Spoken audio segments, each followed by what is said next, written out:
Let's go. Yes, welcome back to another episode of Footy from the Flat. It's a massive Sunday night Q clash between the Brisbane Lions and the Gold Coast Suns. We've got what is it, 1 and 3 on the ladder? 2 and 3? Something like that. On the ladder? 3 and 4. 3 and 4. 3 and 4. I probably should have checked that before we actually came on, but Hawthorn have just jumped ahead of the Brisbane Lions. Druzy, you're in the house. Yes. What's been happening? Oh, mate, just a big weekend of football. Went to the Dockers Saints game Friday night. Lost by a goal on Saturday morning for the Div 12 Rezzies. Should have won, but I didn't want to put my head over the ball. And then, went and watched Collingwood and Geelong last night at the MCG. So, football. It's good to have Woody back. Cheers, thanks, guys. The first two-time appearance, mate. Yeah. How do you feel? Yeah, I feel great. Good. How's your weekend been? Better than yours, mate. Yes. Yeah, better than yours. What are you talking about? I don't know what you're talking about, Nothing. No, it's been a great weekend as a Saints fan. We got the chocolates, obviously. Yep. And I suppose do we want to talk? Mate, talk about your Saints first because, coming into the season, the Saints were, lost your first one, but then you gathered a bit of steam, 1-3 on the trot, and then, lost 3. They were disappointing, but to really good teams, and no one really knew what to make of the Saints. So big comeback win or bounce back. How have you seen the Saints season as a whole, and what did you make of the result? I think you've pretty much nailed where we've been this year. We started not great, gathered some form, lost that form, and then came up against yourselves, and honestly, it was a bit of a surprise. I wouldn't have I thought it'd be a closer match than that. And I thought we really showed some stuff that we haven't seen maybe in a while from St Kilda. What did you see? Sides. What did you see that you liked? Very defensive. I mean, if we both have experienced a Ross Lyon coaching side before, and they can be. I think as a Saints man, you love it. Like you kind of sit there going, awesome. Like as long as we can keep kicking goals. I don't care how low they score in a regard. That's not bottom footy though, but when you're defending well, you're happy. Yeah, when you're not leading scores. The thing that stood out to me in that game from a St Kilda point of view was just like the ability to continue to strip the ball off the Freo mids. Like they just gave those midfielders no time and space. Like Caleb Sarong, Brayshaw, dirty nights for those guys. Yes. And you'd have to give a lot of credit, and this is difficult for me because he's a bit of a whipping boy for me, but Jack McRae. He was pretty good. Absolutely outstanding. Are you in that feeling game. all right, mate? He was good in that game. Do you have a temperature? Okay, so let's be fair. Like my criticism of Jack McRae is generally around like what he actually brings St Kilda in the future. The here and now, I suppose he's doing okay for the Saints. You're coming around. I'm not he's getting there. I mean, he got 25 contested disposals. That's the most of any Saints player in history. I think at some point you kind of just got to acknowledge it. Kane's had to quiet it out a bit, Yeah. Happens. He's had a couple of quiet games, though, the last couple of weeks before that. So was all of St Kilda, to be fair. Yeah. I think where perhaps like the Jack McRae hurts, he was like in the transition phase of the game. Like we kind of know what he can do from a ball winning point of view, but he has been. And in that game, like definitely one of the reasons that you won the match. Yeah, definitely. As a general, Jack seems to be Jack McRae seems to be one of our major barometers at this point of the season. Oh, that sounds so gross. Yeah, it looks so. But I mean, the last 3 weeks he's been not great, and St Kilda's been not great. And you wonder how much the sort of link is there, but he definitely showed last week why we've got him in the guts. I think it was near 10 clearances, if not more. And a lot of them from centre as well. So it's kind of what we've been crying out for years. And as much as maybe the Bulldogs don't need him, we definitely did. Yeah, I would have to agree with that. And we can move on from that game. That's good. Well, what are your thoughts, mate? What are my thoughts? That was the worst game of football I've ever watched as a Dockers fan. Like, takes top spot. I've been a member for 20 years. I'm only 23, so I've seen a fair amount of footy, seen a lot of dire performances throughout my time, and that takes the cake. The last game I went to that was that bad was Ross Lyon's last season when we lost the derby by 91 points, which was a home derby, and that derby was bad because it was like, we've got no hope, we've got no future, we've got no direction. So to like dish up what we dished up on Friday night with the list that we have, with the performance that we showed against Adelaide last week, going into that, there was no excuse to lose. Just full stop to lose. So to go down by 10 goals in the fashion that we did, to kick 1 goal in a half of football in perfect conditions at Marvel, it's genuinely crisis stations. Like there's people that are pointing the finger at players, but it's like, nah, it's deeper than this now. Like when we're so inconsistent week to week with our method, we're lacking an identity, and our trajectory has meant to be improving. Obviously, it's never going to be linear, and there's ebbs and flows in the season, but it's a bit like Carlton, where you lose a few on the trot and you start to deep everything. Like, when you consider JL made finals in 2022, 2023, terrible. Then you look at last year where we should have made finals, and now that's looking like so much worse, I feel like, because that was the expected trajectory of this team. And now, whether we make finals or not, if you're putting in performances like that, it's not going to stack up at all. So I think it's the first time that you can genuinely consider if JL is the best man for the football club. Not that I'm saying that I want JL to be sacked. I want him to be successful, but I think like one of the things you said there off the top about the previous like worst performance or worst time for the club was under Ross Lyon, but that was really at the back end of our list was nowhere. Yeah, it was nowhere. It was off the back end of I know you didn't win a premiership, but it was a successful period for the club that Ross Lyon took you to over those preluding years. But it was like 4 years after that type thing. So it was like we rode the high, and then we were just stinking in this rebuild. We had like Hogan, Brad Hill, like we had just got Brayshaw, and we were sort of nowhere. But you look at this list now, the amount of tools that JL has at his disposal, and you dish that up. Like, and I think that's it. The players were up and about during the week, like trained really well, but the message just isn't getting across. Like, I don't know, as a coach, you've got to instill a certain mindset in a team. And JL's, I don't know, sort of a stoic character, but that performance lacked character. As far as with the JL conversation though, like what do you think what's happening? Do you think it's tactical and the players aren't kind of, I don't know, following the instructions in that sense? Do you think it's his inability to motivate? I think it, could be inability to, we just lack discipline, to be honest. Like, and we're easy to beat. We're really easy to beat. Like, if you stop Caleb Sarong getting the ball in the first half of football, you're probably going to beat it. It's the whole game plan is very built around clearance, right? Definitely. And if you don't get that field position. Well, I've got a little start here. Just, first possession to the ball, right? St Kilda doubled. Yeah. We got 54. Fremantle got 27. That's getting your first hands off of the throw-in, stoppage, that sort of thing. Yeah. And those sort of you just can't win with those sort of numbers. It's impossible. Well, statistically, this was one of Freo's worst performances since data was like clearances and that type of thing was recorded. Like, I think it was the biggest differential in contested possession, biggest differential in clearances. It was I think it might have been our lowest first half score in the club's history.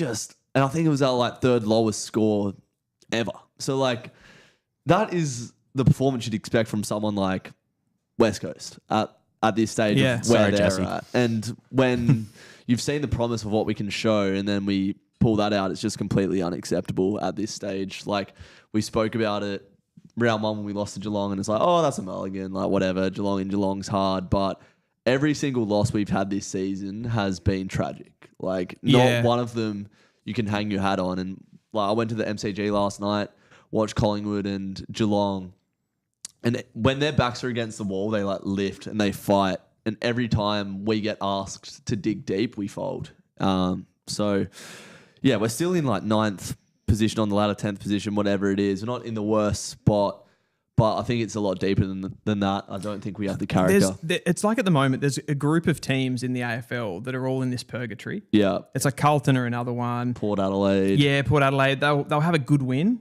And you think, oh, okay, they could turn the corner here, go on a bit of a run, and then drop a poor one. And it's hard to really know what to pinpoint it on. They all seem to have, on some level, a little bit of weak leadership.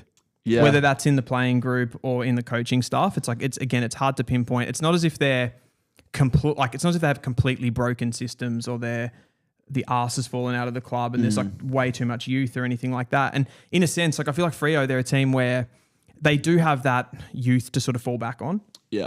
That light just got Yeah, I That think light it just went. I guess I have a question. We've heard the we'll be quick then. We've only got a couple of minutes till the game.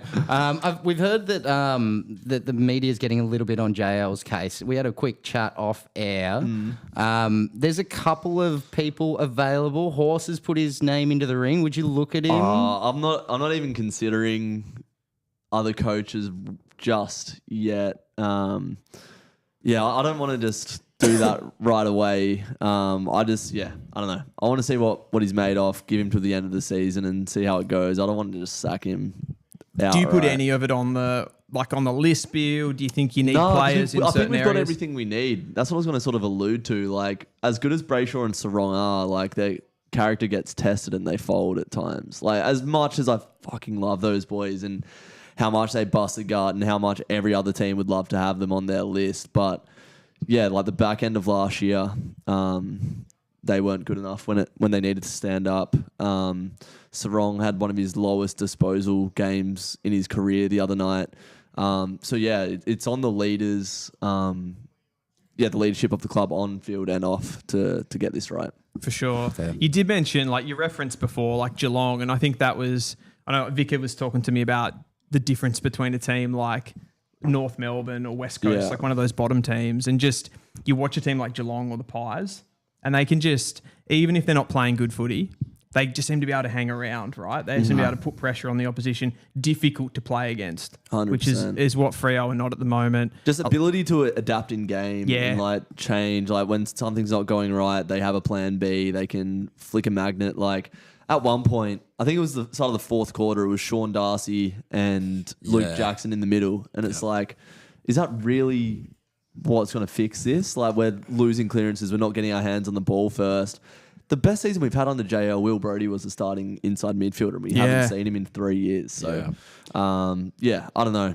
He needs to improve, JL. And he is questioning himself. The whole club's questioning what's going on at the moment, but it's not good enough. I've just chucked on the Brizzy Lions versus Gold Coast Suns game here. The Q Clash. The Q Clash. We're about a minute away from the This has got to be the most exciting Q Clash there's been so far. Is there anything we can do about this light situation? Yeah, or is that just blown out? I think there absolutely dark is at the moment. I'm going to get Vicar just to come and sort that out. Producer Vicar on the lights. There's a charger that I forgot to plug in. Oh, did you? It happens. It happens sometimes. This elite setup, there are things that get forgotten about. Who are we tipping going into this? Because Brisbane haven't made the Gabba a massive fortress in recent times.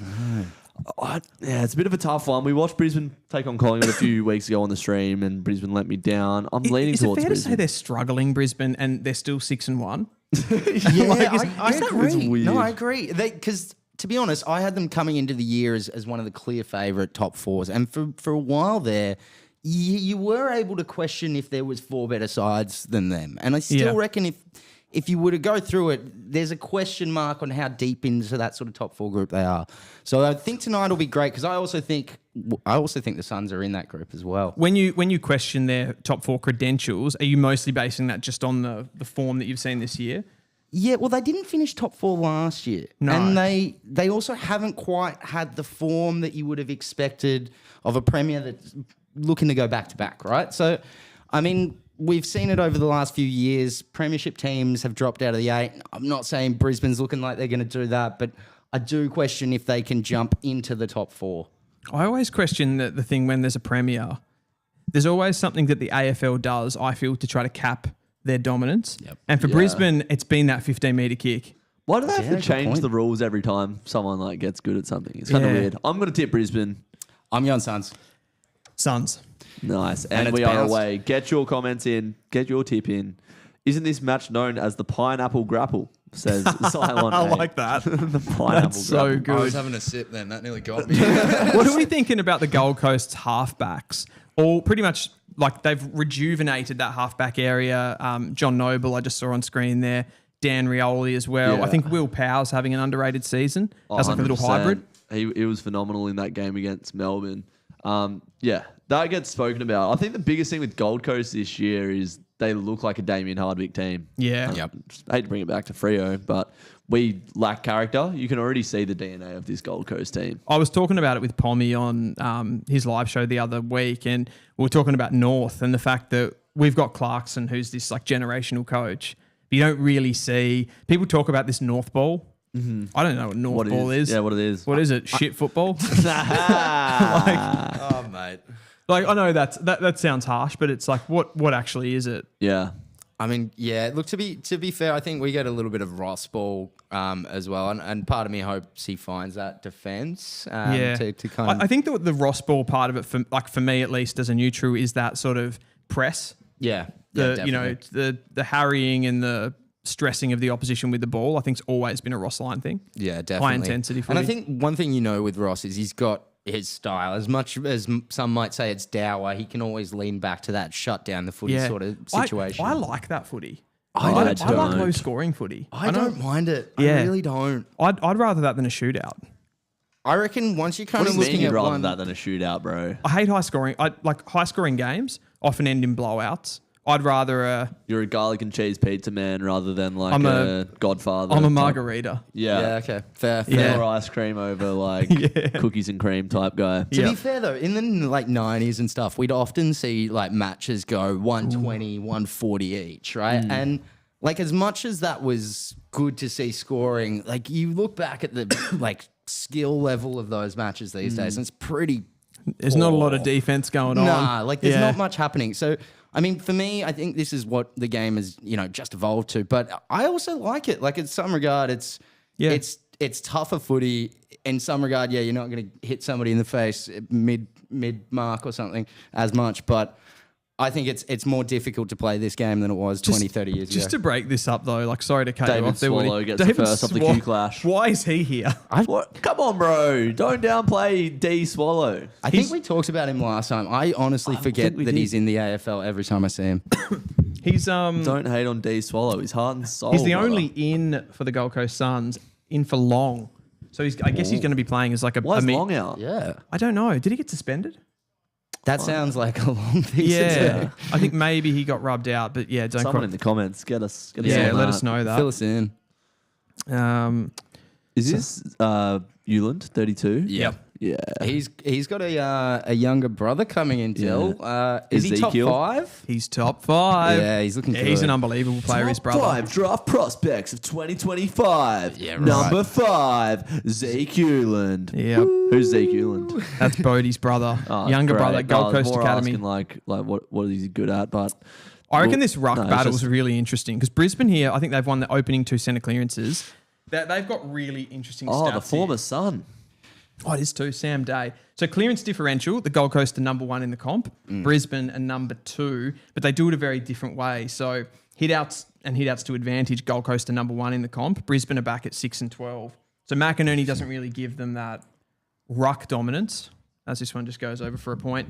But they strip the opposition, so they're 4th in the comp at actually like winning the ball back from those centre clearances, where Gold Coast probably drop off a little bit in that area. So will be interesting to see if Brisbane can sort of shark those taps and win the ball back off Gold Coast. Football. Definitely. One thing, to everybody out there that looks at new stats, all that sort of jazz. Wheeler rating and I forget his name. I should really know that. Hang on, I can scroll down and find it. Liam Crow. Datasai? I forget his full Is name. this the first possession stat that you're talking about? That's, well, it's similar. It's called a threat stat. the threat ones. Yeah, so okay. it's a threat rating on where you move the ball to. Both these sides are pretty good. Gold Coast is the second highest. Where they move the ball to is the second most threatening in the league. Brisbane's 5th. Now at that it'll come down to retention in a lot of ways. Who does best? Rainer. But that's off expectation too, right? So it's not just how it works out for you. Yeah, so it's what you would expected based on an average across the league. Yep. From position A to position B. So do you know what constitutes in that aspect how they judge what a threatening kick is? Is it field position? Yeah, so it's field position and retention of the ball. So it's where those kind of the closest it gets to goal while having the highest retention is the most threatening spot on the ground generally. Right, okay. But the threat part would be more on expectation than retention. Yeah, so it is against the expectation of what Average. has previously happened. What's happened. Yeah, of course. It's how much further ahead of that or behind that you are. And Yep. I mean, both are good at threatening the ball. We've got another shot here for Brisbane, a bit on the boundary. So probably a lower expected score rating. Exactly. But this would not be a high expected score. Just on a casual one, what is that jumper? I love it. It's the old Brisbane Bears Yeah, it's the old jumper. Brizzy Bears one. Yeah. 80s. Right. Yeah. Yeah. It looks like the Illuminati logo. Did you say they brought the koala logo out for? Oh, some that's stuff? right. I can't remember what it was for, but I reckon they got to put that on a jumper. It'd look great. That would look great. Hipwood misses the near side. that. Mac Andrews gone to him tonight. Mac Andrew. He's a big angry man. Expect to see jumpers punched. He's been really like aggro this year, hasn't he, Mac? Yeah, apparently he just loves it. Yeah. Well, supposedly Competitor. Mac likes Is that a to grab? be a bit lippy. I saw an interview with Sam Collins earlier today. They said he was going to stay on day. They asked him if he was going to give him any lip, and he was like, "No, that's not my job. That's That's Mac's Max. job." he does that. Yeah.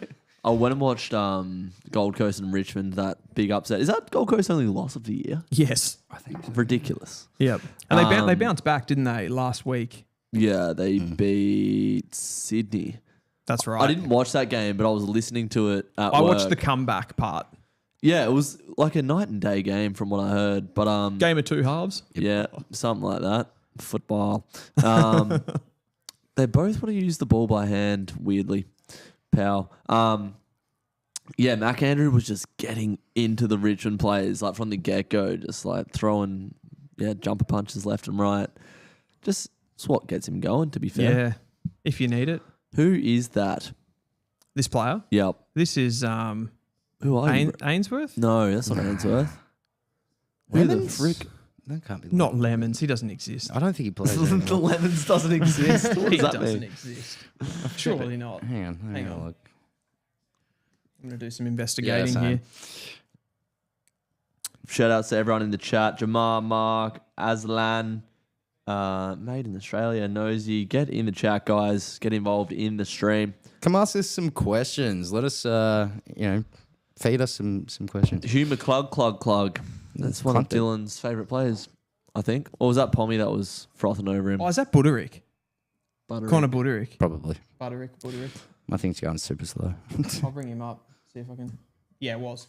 He just looked like the most, like, average looking person in terms, not like bad, but like, you know what I mean? He just had a very... He looked like your accountant, basically. Yeah, he just looked like an NPC type operator. Your boy Tunstall didn't make the cut for this one. That's not 50, bro. You're allowed to... Oh, he's paid Is that it. 50? Jeez. Oh, That was rough. I gave away 50 on Saturday. Did you? Yeah, this bloke got tackled and literally just did one of these ones, like put his neck down, and the umpire called it high, and I said, that's the shittest score I've ever seen, and they gave it 50. Apparently you can't swear at umpires. Yeah. Is that Levi? No, it's Will. Get the ball in Levi's hands for fantasy The reasons. haircut on him, bro, he looks like a lion. Yeah. Do you reckon there's less mullets now in the AFL than there were, say, they're dying off a bit? A little bit, I think. I've lost mine. Mine's see you later. Yeah.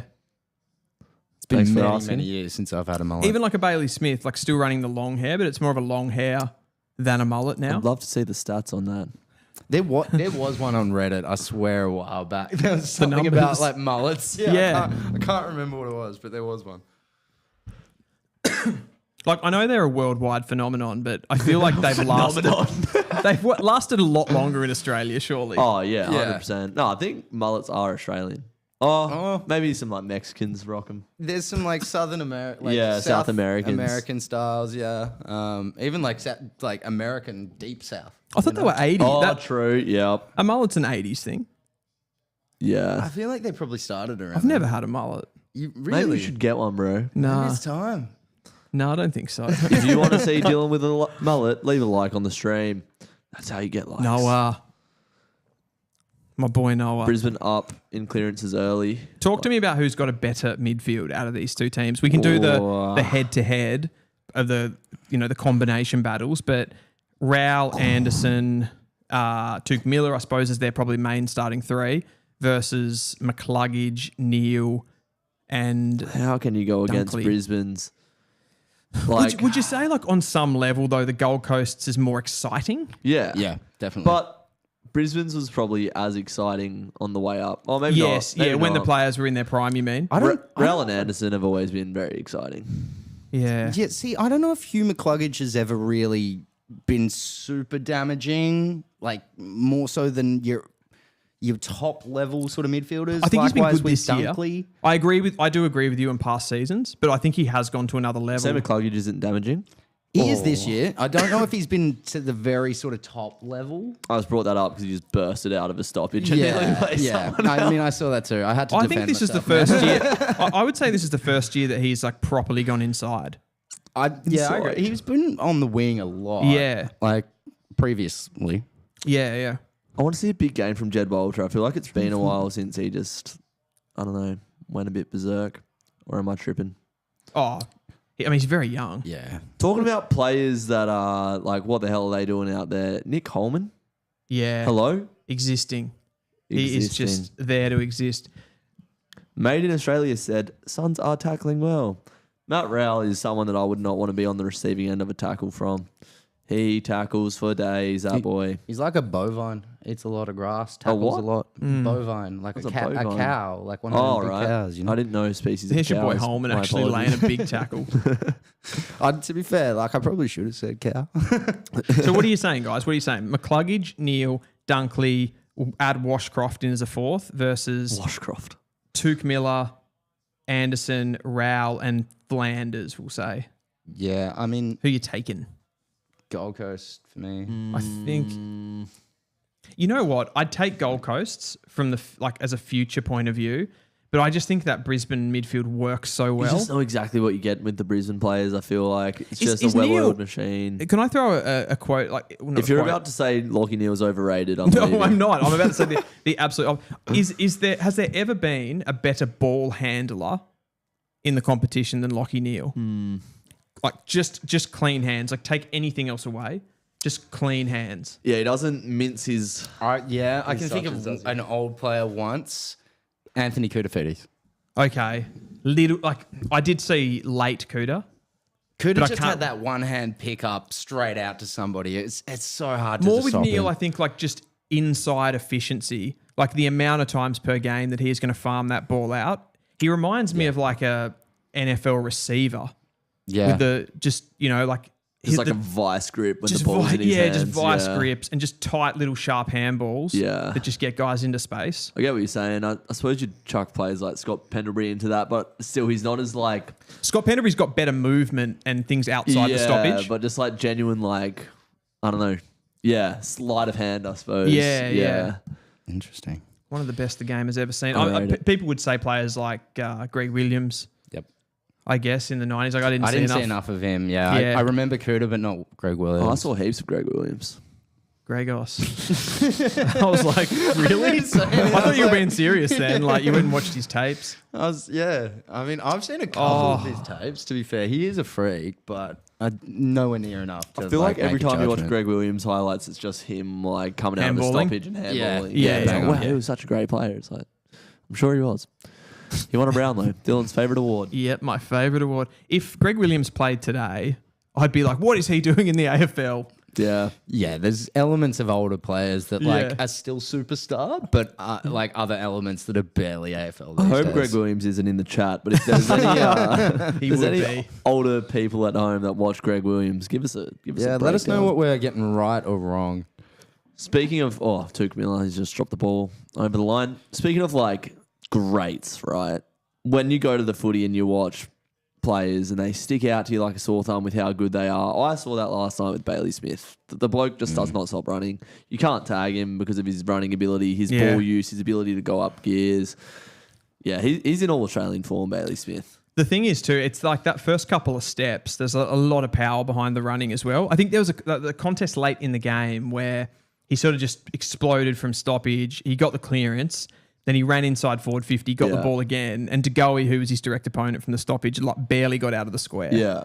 And he's just like, and that was the last quarter when the game was, it was the game was still on the line, but you just can't believe that he was still putting in those efforts like so deep into the game. Ridiculous endurance. Like he is a crazy preparer in what he does. Geelong's ball movement is so hot, bro. Talk to me about some players. Give me some. Well, it's Bailey Smith and Max Holmes. It's those guys that and they will get the ball in the back pocket and then just hit a kick where sort of in that half back area, and then they'll both just run. Just aggressive running, right? Yeah, exactly. Yeah. It's so good to watch. And going into that game last night, can the Lions get a goal here? Barry, high tackle? Oh, definitely. Got to be. See, I like the caginess of this start to this game. I know we haven't been sort of deeply looking at it here, but 6-3, only 1 goal to no goals. Yeah. I enjoy the caginess of this. I don't mind it, yeah. Yeah, I loved it at the St Kilda Freo game when the scores really well as well. That was sick. I love low scoring football. Where was I going before we spoke about the bird cages of this game? I've lost my train of thought. Going into the game, Collingwood Geelong, whilst we're still on that, I thought Collingwood had a better, more exciting, more damaging list. But going into the game, with the people I went with, I was like, Geelong will probably win. The character of that club is ridiculous. They must be the most rewarding team to support because they always just rock up and, just never give up. Oh, 100%. I mean, if you talk about what's important to a football fan, right, it's being able to go to a game and think that your team's going to perform. Yeah. And obviously when you follow a team that doesn't win a lot of football games, you lose that hope pretty fast. We can all relate on that. Yeah. You just don't get that with Geelong. You can always turn up and you know that they're always going to put in a really good performance. Of course, they're not always going to win. But to be in that many preliminary finals, what is it like? It's something crazy. I don't know the exact number. It's 11 out of the last 14 or something. Yeah, probably 3/4 of the last. Yeah, it's almost 20 years. Maybe not 20 years. To go that deep into that many seasons in a row, I know, perhaps overall they could have won a couple of extra premierships in there. They've had a lot of, prelim exits and stuff like that, but you'd be stoked. Yeah, 100%. That's all you'd want. Someone said, I'm probably salty, but Smith's game was a little overrated, at least his first half. So many touches came in the back pocket. That's Geelong's game. That's where they start their offensive machine. He's not Bailey Smith. He's not the most damaging player by foot necessarily, but he will just, it's death by 1,000 cuts. Yeah. He will cut you up over time and you won't be able to go with him. And I think that's probably what he does sometimes to get himself into the game. Yeah. Pick up some stats. But that's you got to remember too, that's an important part of ball movement. Mm-hmm. To be able to get those kicks in the back half. Yeah. Even if you just, you pick up one off the back of the stoppage and then run the ball out of defence, get your team up the field. That's what he's there to do, really. Yeah, he's not as good of a ball user. Here we go. Let's wedge in Nick Dacos here. He's not as good of a ball user as Nick Dacos. Certainly not. As the Gold Coast Suns storm through the middle of the ground. They've been defending a lot here. Who was that? Payne. Good intercept. Jasper Fletcher's having an incredible year. He's not as good of a ball user as Nick Dacos is, but he was a better player, more influential player last night. And you can't say that about many players compared to old Do you think Nick. that was down to the brilliance of an Ocean Mullen and the job that he did on Dacos? Is his name Ocean? Is that how you say it? I thought he was a forest man. I thought it was Oisin, like Hoisin sauce. I could be wrong. Poison. Let us know in the chat. I thought it was pronounced Oisin or I thought it was hoisin sauce, that sauce. I don't know. Worcester sauce. Yeah. Talk to us. Talk to us in the comments.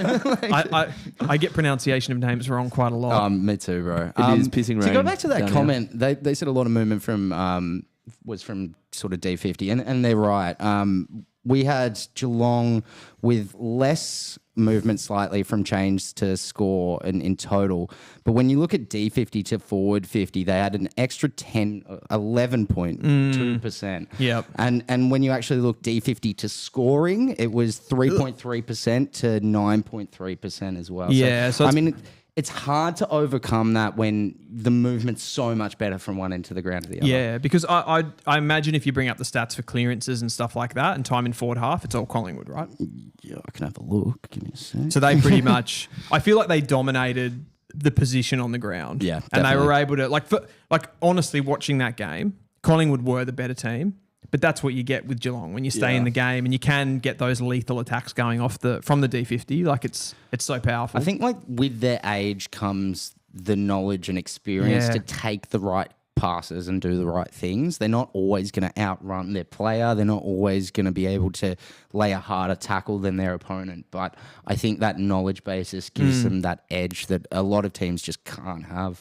Question without notice here. I was thinking about this the other day, and I haven't fully got into the investigative part of it, but do you think teams or clubs that recruit heavily from other clubs and have a large amount of players from other clubs on their list, they actually get a bit of an advantage from a coaching perspective because they're bringing in different ideas from different clubs?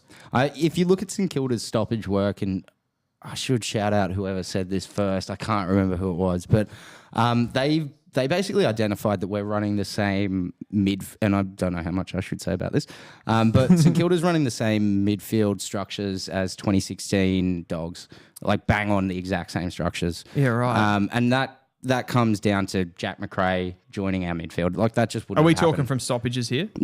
Centre bounce and not so much the outside stoppage, but centre bounce stoppage. We're carbon copy. The Dogs were one of the they were pioneering that stuff, like some of those Out moves. the back, Jed Walter. Jetty boy, get on it, get on the ball. It is very wet and very high pressure right now. Slippery ball, definitely. Yeah. You do not want to be a Jed Walter in these conditions. What were we talking about? I've lost it. Carbon copy Bulldogs. Carbon copy. Yes. And I remember they were running these like elaborate centre bounce like repertoires of things like the vortex. Yeah. Where everyone's like moving to the left and things like that. Yeah, pretty similar. Like St Kilda's got a lot of left footers out of our midfield. Yeah.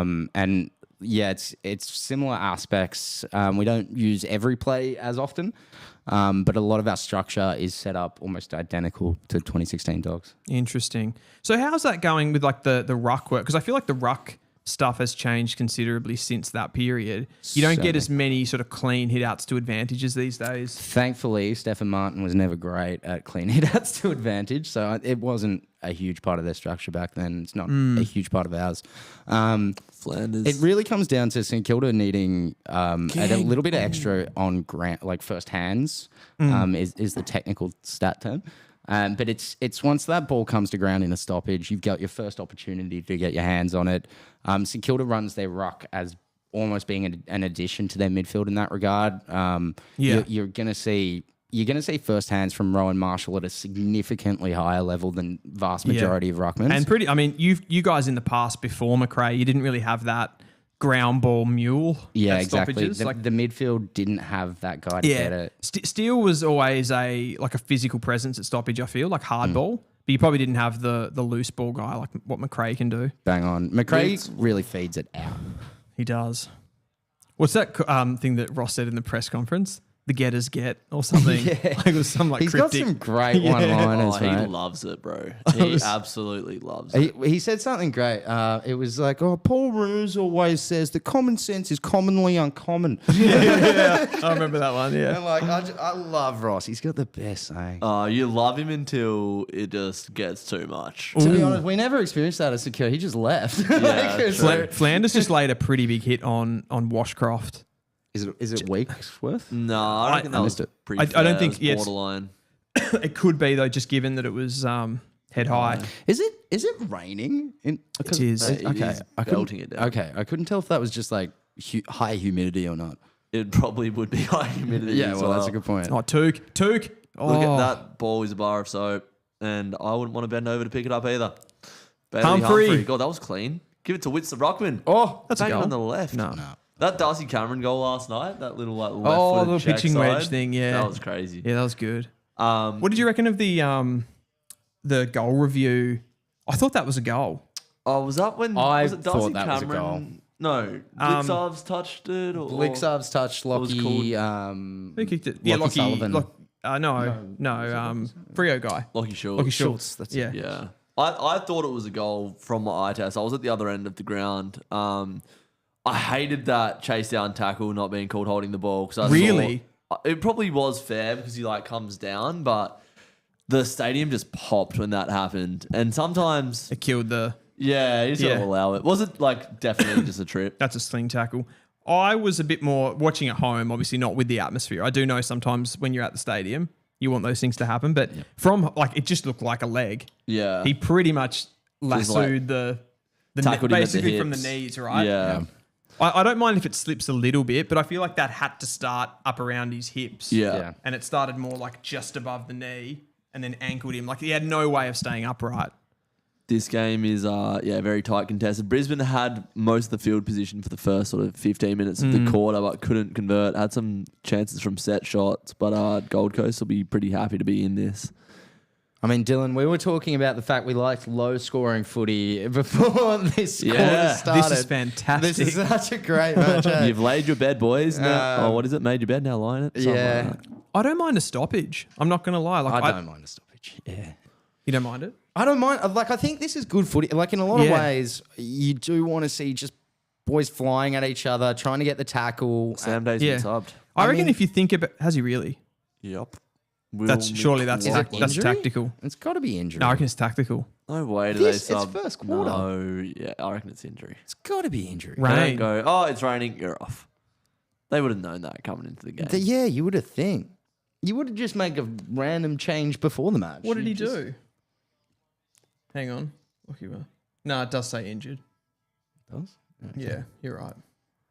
I know, dude. I freaking know, dude. No. Right. Lining up for a goal, Berry. I believe it's the Joe variety. Middle name Dingle. Here he goes. Bang. That's a Oh, he goal. might get it. that is a He's hit 3, that. 2, 1 touch on Nah. the line. Didn't make the distance by the looks of it. Heavy ball.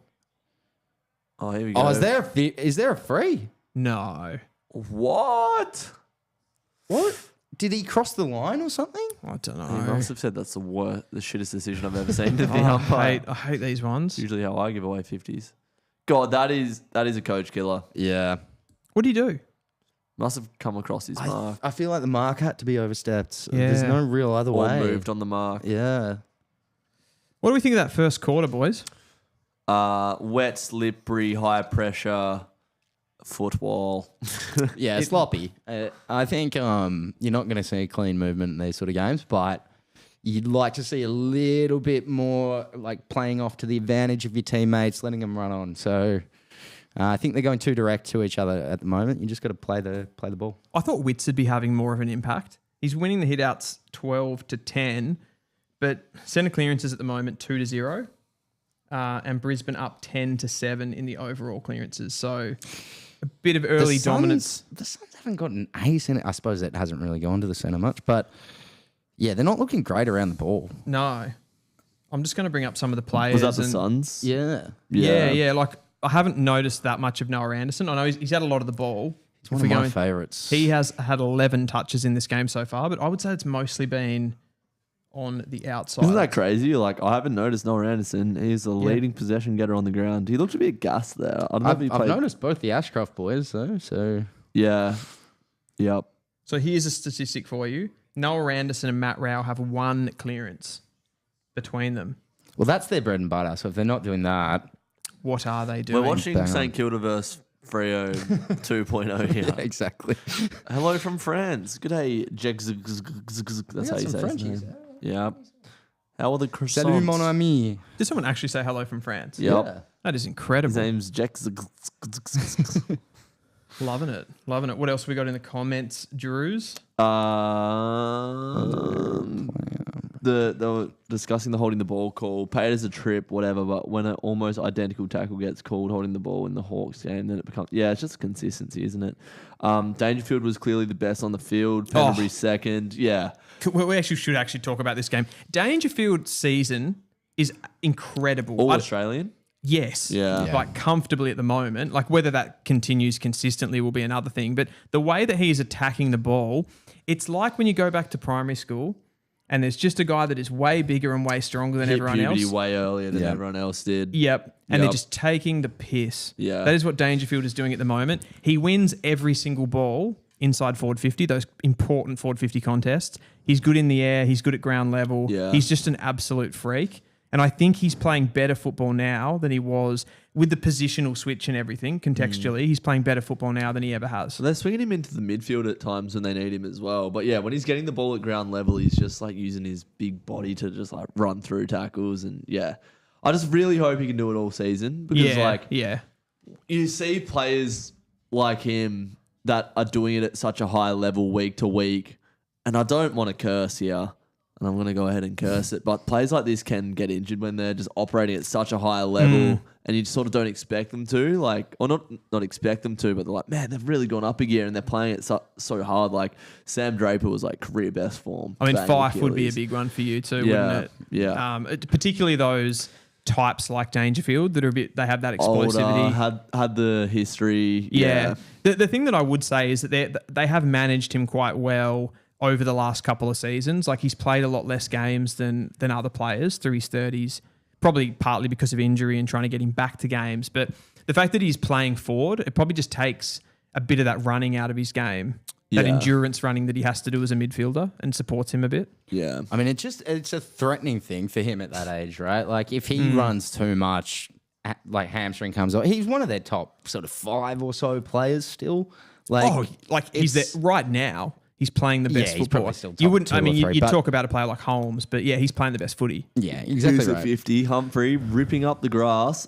Feet have not moved. It's that he throws something at him. Yeah, okay. Well, you can't do that, can you? You can't, but that's very minor. Can you not throw grass? No, you're not allowed to. Is that written in the AFL rules? You cannot throw I feel grass. like that's come up before. Yeah, it's. Can't remember who had it happen to him. It was a couple of weeks ago. Someone did that to me last week when I kicked my first goal. Happens for the all the Water Park time in Animals. local footy. Yeah, you should have gotten a 50. I kicked it anyway, mate, so it doesn't matter. Yeah, fair. Druzy, mate, what's wrong with Freo? Is it just poor away form? How do you rate your chances next week? There was just an ad for Thursday Night Footy. It was like, Freo on the rise. Can they knock off the Pies? It's like, we're not on the rise. We spoke about it a lot pre-stream, but it's not just poor away form. I think, I don't know. It's a bit deeper than that. We're a bit of a facade. We can show good signs, but when the whips really get cracking, we're folding at the moment. Someone just put in the comments there about Hayden Young as well. I forgot about that. That was forgotten about because of how bad the loss was. But that's devastating for Hayden Young. They think it's pretty high grade as well.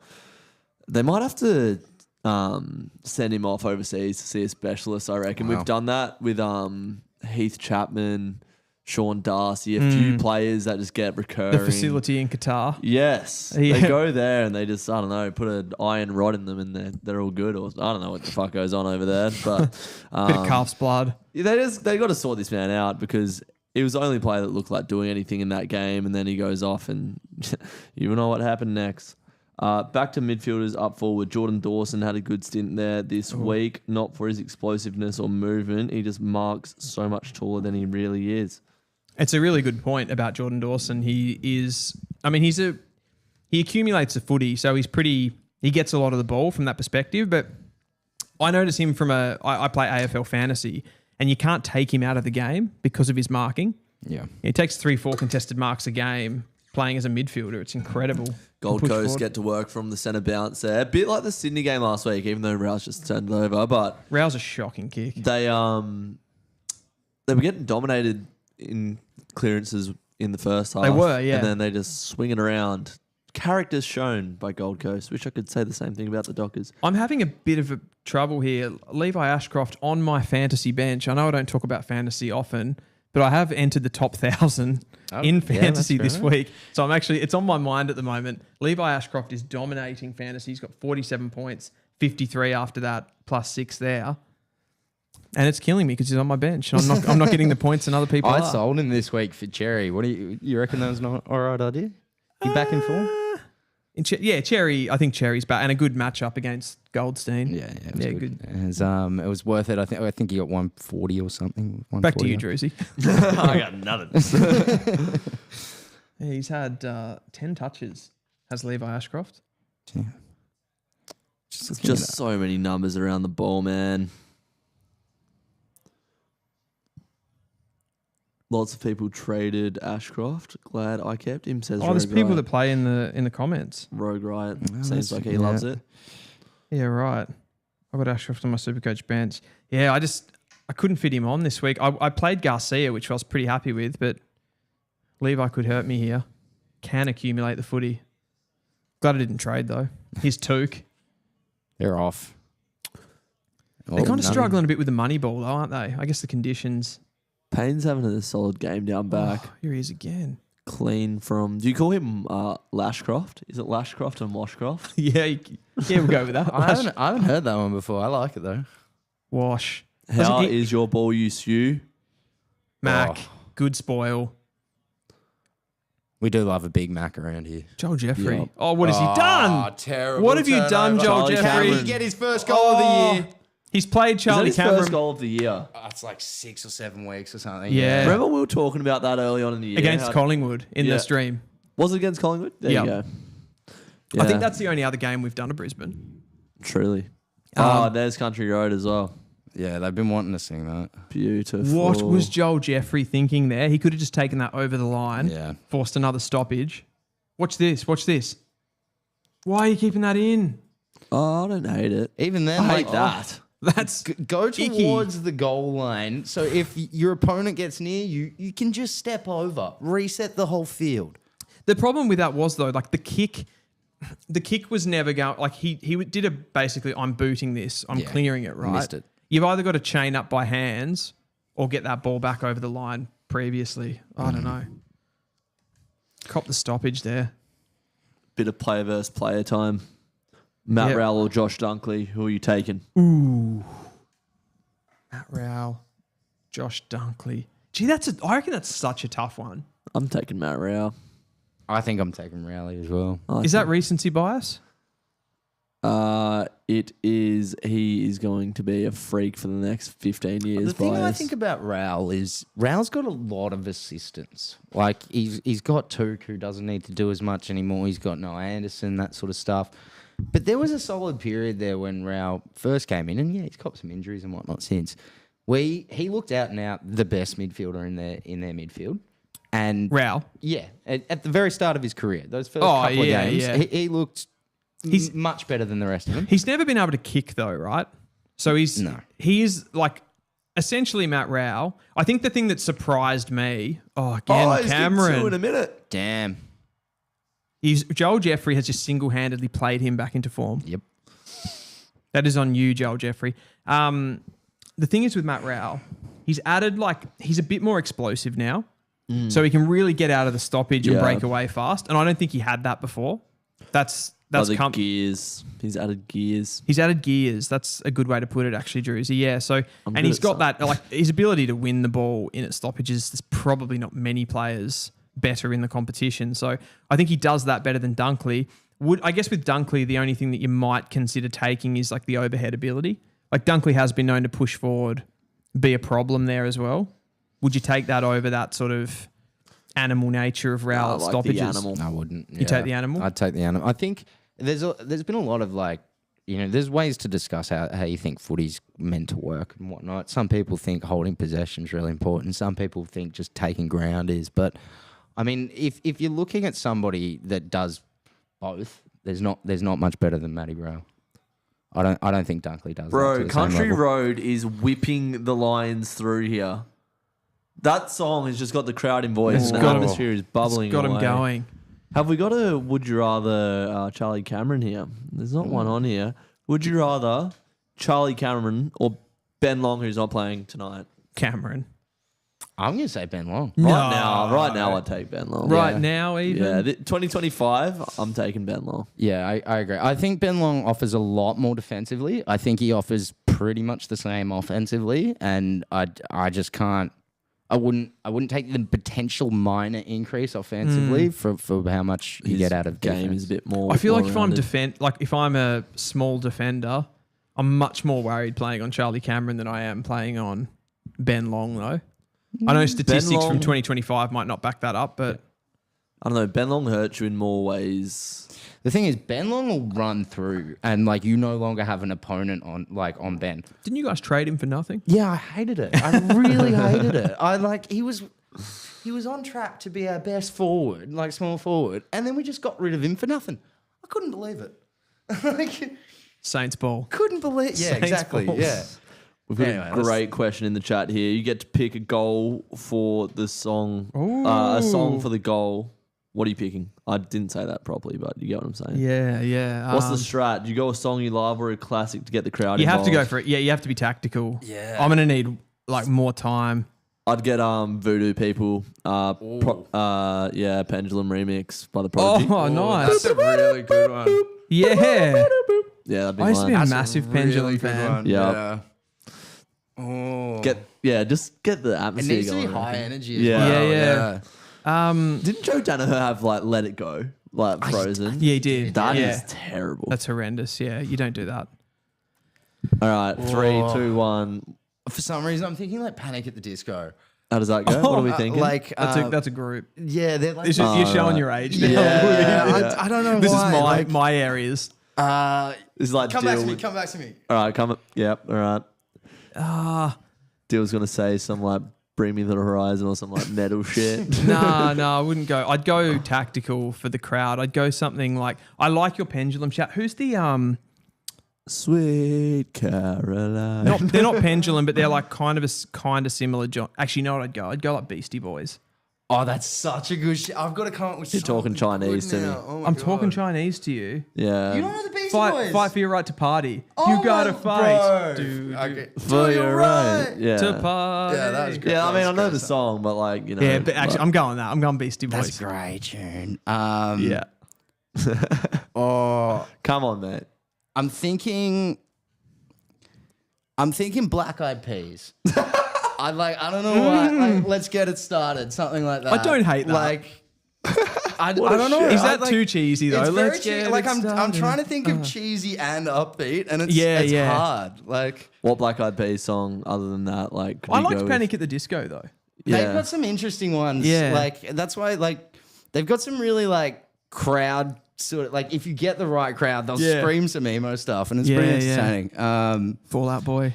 Honestly, that might not be bad either. Hayes Shade said, "Thanks for the memories" by Fall Out Boy. Boy. Yeah. That's a tune. I know that one. Yeah, that's a Thanks tune. for the memories. Tune. Yeah, that's a good question. We should I start like a that. music podcast, Yeah, bro. true. Just talking We about definitely like should. best songs after girls. Am I ever going to see you again by the Angels? That's a good one. I don't know that one. You don't know How it. does it go? Am I ever gonna see your face again? And then does No that. way. Did it. What about I'll never see you again? Oh wait, when you did that, I just got a song in my head. The Australian guys, the Bee Gees. Right. I can't tell by the wind. Yeah, I'd do that. Yeah, no, that's a tune. Get That's a your tune. get your tunes in the chat. I'm sticking with Voodoo People. That's great. That's probably the best. Yeah. option. Straight off the dome as well. that's the Yeah, best that was option. good, Drews. Thanks, Yeah. guys. Maybe. Oh no, that feels too like old school. Maybe like not like the Bailey. Skrillex sort of nice. Oh, Skrillex. Spice Yeah. song. Like you want something really like relatable. Yeah, Yeah. That's really relatable. really relatable. Tune. Oh, that's like so teenage Yeah, years man. coming Like, back to it me. reminds me of being like 19. Yeah, going to music festivals. Reminds me of and being stuff. 12. So, Faye's just dropped a new montage, bro. When you said Pendulum, Drews, Yeah. who's the big drum and bass band? I think Prodigy? Prodigy. That's what I was Yeah, thinking. that's Voodoo People was made by the Prodigy and then Pendulum remix. Yeah, that'd bang. Jason Status might have a few tracks to go off. Ba-da-dun. Exactly. Yeah, nah. Anyway, big ups the rave. It's a good scene. Yeah. Gritio says Get in LMAO. there. Get in there. Matt. Damn. Yes. All right, they're on the board. Let's go. What did Gritio say? LMAO. Party rock anthem. Oh, give me Say It Ain't So, Weezer. Do you guys remember Weezer? that- is you that- would. Yeah. That's definitely not Say It Ain't So. That's Blink-182. No, it's isn't not. it? So, Yeah. yes. I'm You got me sort of for half a right. second there. I got How it. young are Yeah. you? Um, That's all the small things. Island in the Sun, like, it'd be all right as a general. Yeah. Um, Weezer. What a blast from the past. That's a great Yeah. goal from Mac What a shoe. in the wet. Incredible player. Someone's just said do do dee do dee do do do do. Is that the bam bam? I don't know. That's Gritio. That's our guy. Mate, I'm Drewsy's age, no excuse. I'm just in a different scene, bro. That's fair. Straight out of the middle from the Suns. Who was that? Oh, I think it was Flanders. Have a look at clearances. Flanders is in there. I think. I'm not the best with Suns. Like, that's the thing here. Brisbane have been on top from stoppages. Like, Lockie Neal's had 4 now. McCluggey just had 3. Good cut off from Yuland. Yuland. There's going to be 2 Yulands in this Gold Coast Suns team. Love Yuland as a player. Hate Bodie as a name. Okay. Put the R in. Yeah, no, I agree. Brody, great name. Bodie, no thank you. Okay. I've Analysis. never thought about that. Over to you, Dylan. I haven't. Don't care that Why did much. 14 but people just click off the stream? What the fuck? Dan Rioli's gone with a check side ball. And it was a good mark by Tuke Miller as well. It really was. You don't want to use the ball by hand in this area, do you? Do you? Oh, I suppose he's sort of on the wing. Good run from Rioli. Great run from Rioli. Rioli gets so many meters by foot. Oh, It's super helpful. Fletcher shat himself then. Oh, it happens to the best of us. When was the last time? No. Oh, Mac Andrew for a second. No, get out of town. Get the freak out of town! Oh. God, he's got so much penetration. Yeah. MC He Broads. looks like he didn't even throw that on the foot properly and it's still got 50, I know. 60 meters. MC Broads just commented, "My name is Brody and I agree." That is so good. Brody is a functional member of society. Bodie smells of homemade musk, cologne, and dripping in sand. Bodie is just like the shortened version of like being a bit BOE. Yeah, he's Bodie, yeah. man. Definitely like uses Links Africa. Yeah. Boys, I've got some more player comparisons for you. Yeah, when you hit Links Africa, it's probably time to go back to the run sheet. Ben King Yep. or Eric. Ben King. Yeah, I'm the same. Were you going to finish that off with Hipwood? Yeah, no. Unless it was Eric. Cantona. Eric. Yeah. Just Eric, that dude in the stands there. Depends, you know. How good is Who are you Eric? taking? Ben King. I don't like how much people shit on Hipwood because I think he's developed really nicely over the years and can't complain with the premiership. I'll be honest, I am definitely one of the people that shits all over Hipwood. I don't like him. He's just a solid key forward. When we say people shit on Eric Hipwood, what would they say about him? He can't kick. He can't mark. He doesn't ever do it when it's important. Like, I think, yeah, like I'd say he lacks a bit of physicality. Yeah, he does. But I don't know. Doesn't do it when it's to be fair important. to He him, had a pretty he's good looked grand all final. right this year without like the help from like Danaher, obviously. But there's points last year where I'd say, yeah, all right, that's his one good game for every 6 to 12 weeks. Cool. Am I crazy for saying I'd prefer Hipwood over Danaher? Yeah. Oh yeah, I reckon. That's Yeah, crazy. I'm taking Danaher there Okay. for sure. I just think like more like he's got not so much necessarily like the what am I saying? Like he's got more athleticism. Oh, Danaher. Charlie Cameron marks it over the back on Mac Andrew. That's He's just not strong enough for Having a Mac Andrew. renaissance here. That's a small Mac if I've ever seen one. That's it. Back to you, Dylan. Brisbane on top here, big time. Yeah, Gold Coast had they had a little bit of ascendancy in the middle of the ground, but Charlie Cameron is cooking. He's back. As much as Gold Coast have had like an incredible season to date, if they lose this game, they're starting to fall back into that. Given that they always do start well and fade away, they're floating back into one of those teams that's just Either just makes the 8 or not. yeah, just unreliable. You got a big game here. They've got to play well in this game for me. Well, they are playing well. They're in the fight. They're in the fight. Yeah. I'm just saying you don't want to let this one like blow out and lose by 50. I back him here to take it the distance at least. I did tip them. I'm worried about this midfield though. Yeah, so We got a comment: Josh Worrell or Sam de Koning. I bet that was from Gritio. Yep, Wait, what was it Wait, again? which DeConning was it? Sam. Josh Worrell or Sam de Koning? Worrell for He's sure. been massive these last couple of weeks. Worrell, I just watching him a little bit more closely. Oh, he's a terrific player. I'm just So wondering tough. like whether you'd go de Koning on potential ups. Now you got to take Worrell. No, I think you got it. Worrell still hasn't got his full upside yet. The difference I think with Worrell, where That's he the might ball winner lose from the out on. Suns. Holding Walter. That's a Thank Give it to you. Walter. Yeah, boy. We back. All right, Sun's still on the board. Let's keep it going. Yeah, Worrell can slice and dice. Like he can cut you open by foot. So I was amazed how he ran back past Motlop to get that rush through this week. That was I didn't think he had the legs in him. 28th pick of the 2019 draft, Josh Worrell. I'd probably take SDK. So Really? I think there's more that you can do with him. Mm. He could be like Because of the fact that he can play ruck. And, yeah, I think like, key defense is a huge one for him. That's for sure. but he's just a bit of an athlete, isn't he? Like, Oh, he's very athletic. Yeah. I mean, again, you're starting to look at Geelong's back line, which you thought, who were they going to replace these past stars with? And Connor Jed Walters kicks O'Sullivan. that.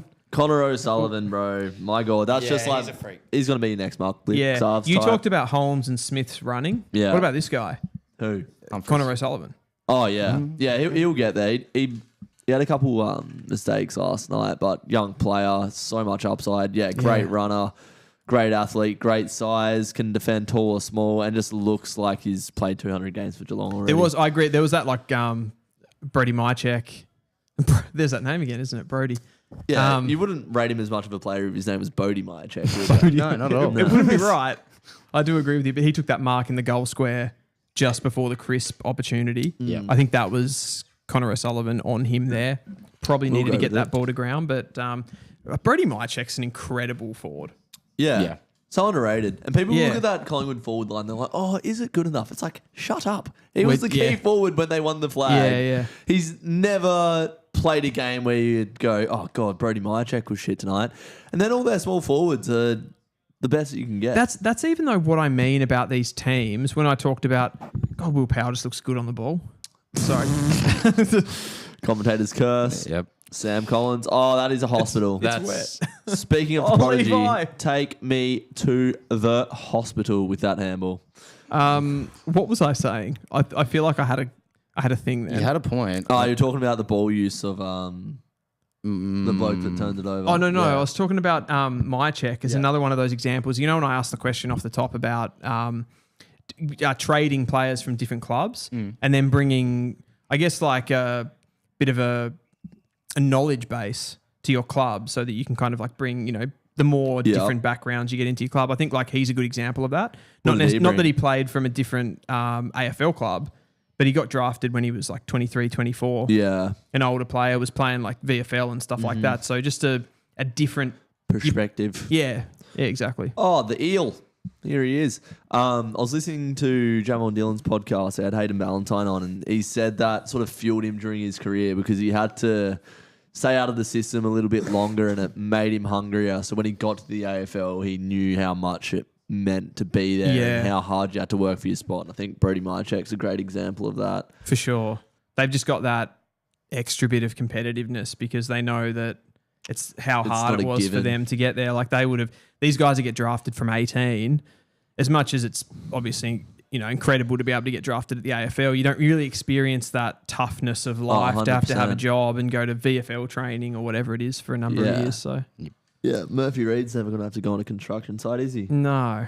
He's never going to have to prune rose bushes. No. I feel like pruning rose bushes isn't that hard. No, it's actually not. I actually quite enjoy it. Checkers is elite, and he might have a new partner in crime next week. Charlie West firming for a debut. I walked past Dan McStay today. Was Dan McStay walking? He had a knee brace on. Okay, that's not bad. Dan McStay. That's not bad. Anyway, Charlie I've never West. heard of Charlie West.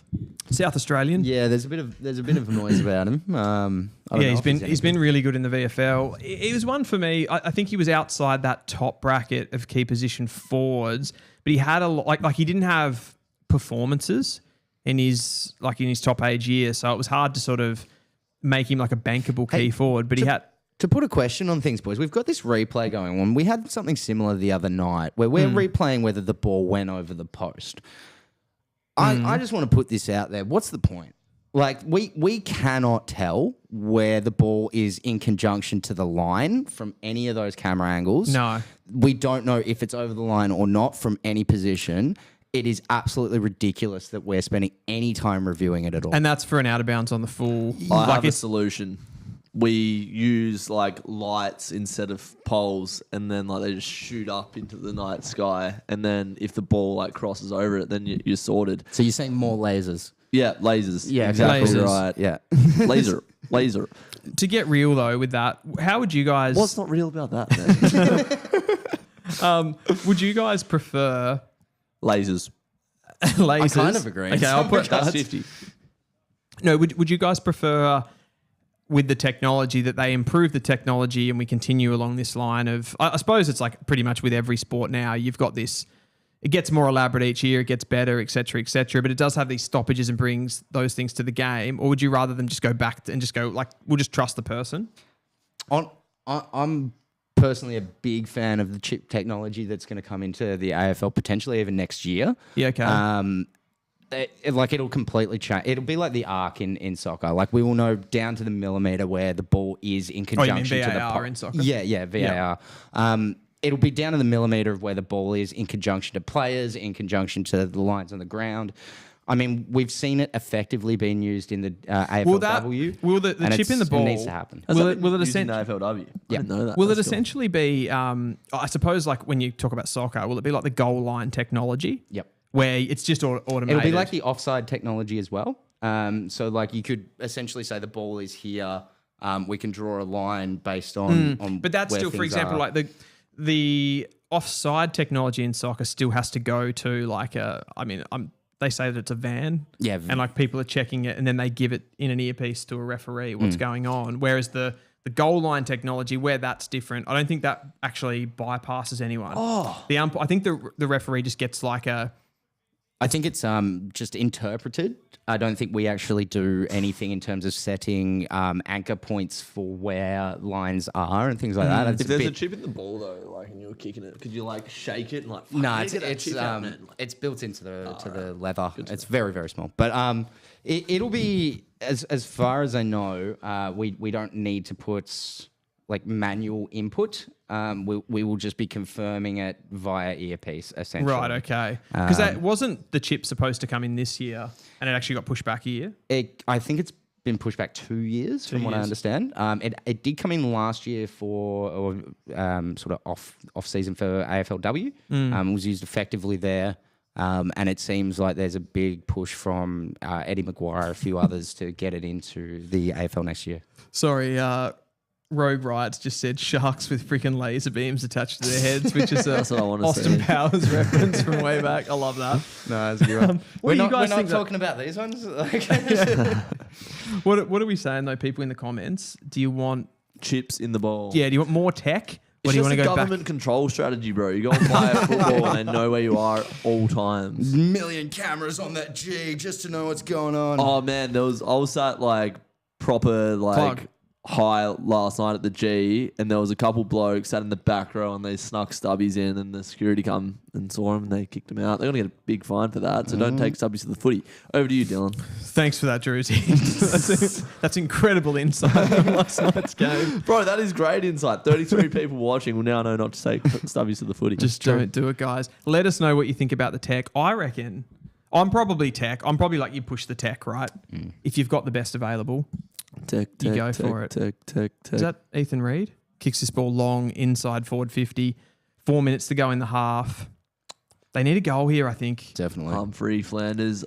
Here we go. Ball. Oh, I hate when you get stuck in this position as a team when Yeah. you're like backwards handballs in your own 50. Great smother, though. Really good effort there. That's where you need a really highly talented player. Rogue Riot suggested getting cameras that can go above at 480p. That'd be nice. Yeah, That would be that- good. Yeah. It feels like they like shoot in like 10 frames per second and it's like 140p. It's horrendous, isn't it? Well, It's- that's supposedly what happened with big gloves, right? So he's saying he touched it. It must have been between frames. Like that's the only way we see gap between the balls. So Yeah. it must have been between like frames. you look at a sport like the tennis. That's fully automated now. Yeah. Like you essentially don't have an umpire. Cricket does a lot of the same. Yeah. Yeah, it's just like it doesn't have to go to a decision, so it doesn't stop the game either. well Over done. the back. Here we go. Oh, he's missed it. the post. Good call. Will Graham. I thought it was Jeremy Sharp. Looks a bit like him, doesn't it? Yeah.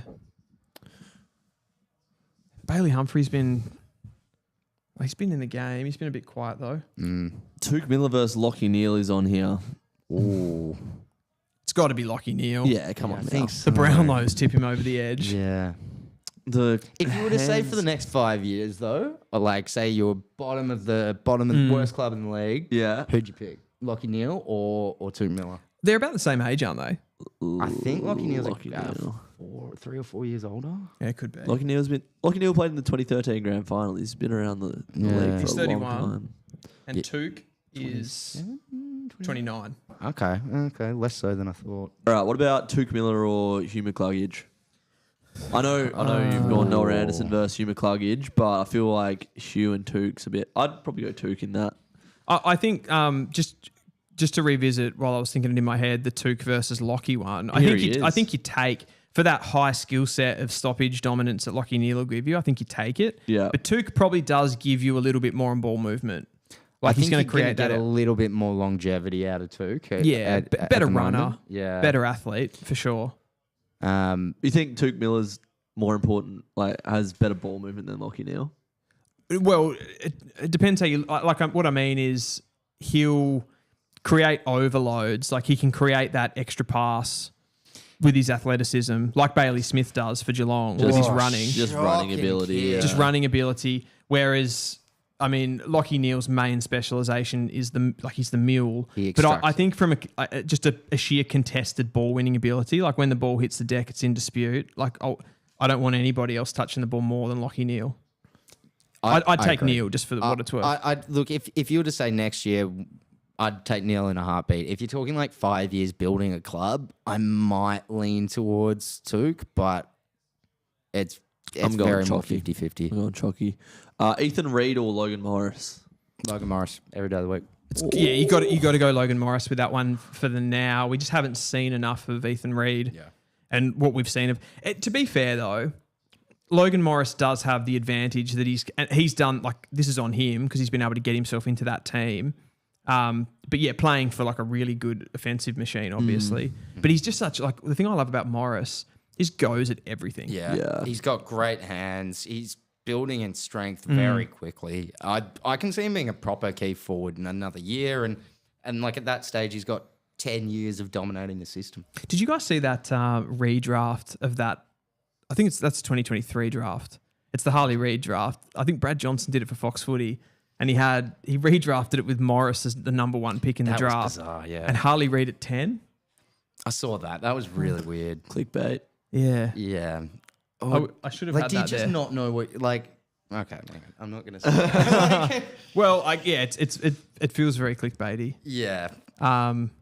I'd still be taking Harley Reid at 1. Are they backing like who's had the best first year in the league? If you're talking like it just said redraft, so it didn't say. Well, yeah. I mean, if you're going on like who has been the most successful player, of course you're going to go Logan Morris. Yeah. Like if you're talking about output to date, obviously Morris is significantly further ahead than Reid. He's won a premiership. You can't have really done more. Yeah, Okay. exactly. And I mean, if you're talking about who are you going to take, you've got the first pick in the draft.